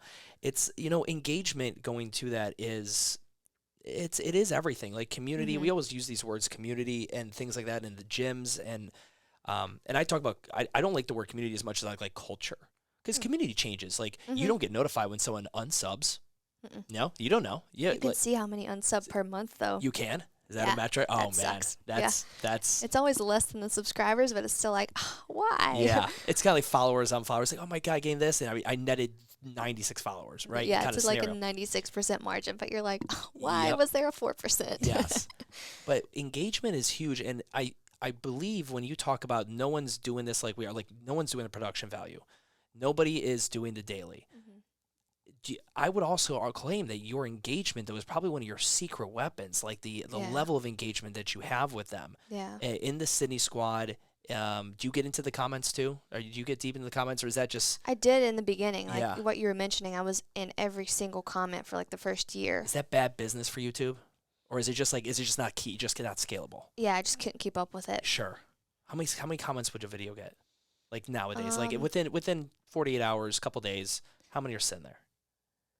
Probably a couple thousand. Yeah, that's just one of those things, because then you're going to if you could do some, then you don't do everybody. Yeah. Is that just a general rule of thumb? It's just better to not do that. Yeah. I did it for a very long time, though. Like, I would make sure that, like I mentioned in the beginning, there was no ego. There was no entitlement. Like, what do people like? I don't know. I'm not going to be able to predict this. So I do need to know, like, what sucks, what you want more of, and we listen to that. Every single video, we'd watch analytics, and Dustin would be like, bad news for you, but they like the longer workouts, so we're going to go up to a 20-minute. And then they would be like, we love a full workout, so we need a 30-minute. And the first 60-minute workout we did, I was super nervous about that, because it's, you have to be live, on point, energetic for a whole hour. So that was the one where we're like that people actually really like the longer workouts. And we do 30 to 60 minutes every day, so it's not always hours. It's the 60s are probably like our least common ones. It's more 30 to 45, but it's a lot of what do you like? What do you want? What can I give you more of? What's working? What isn't working? And the culture, I think, grew into like we're in this together.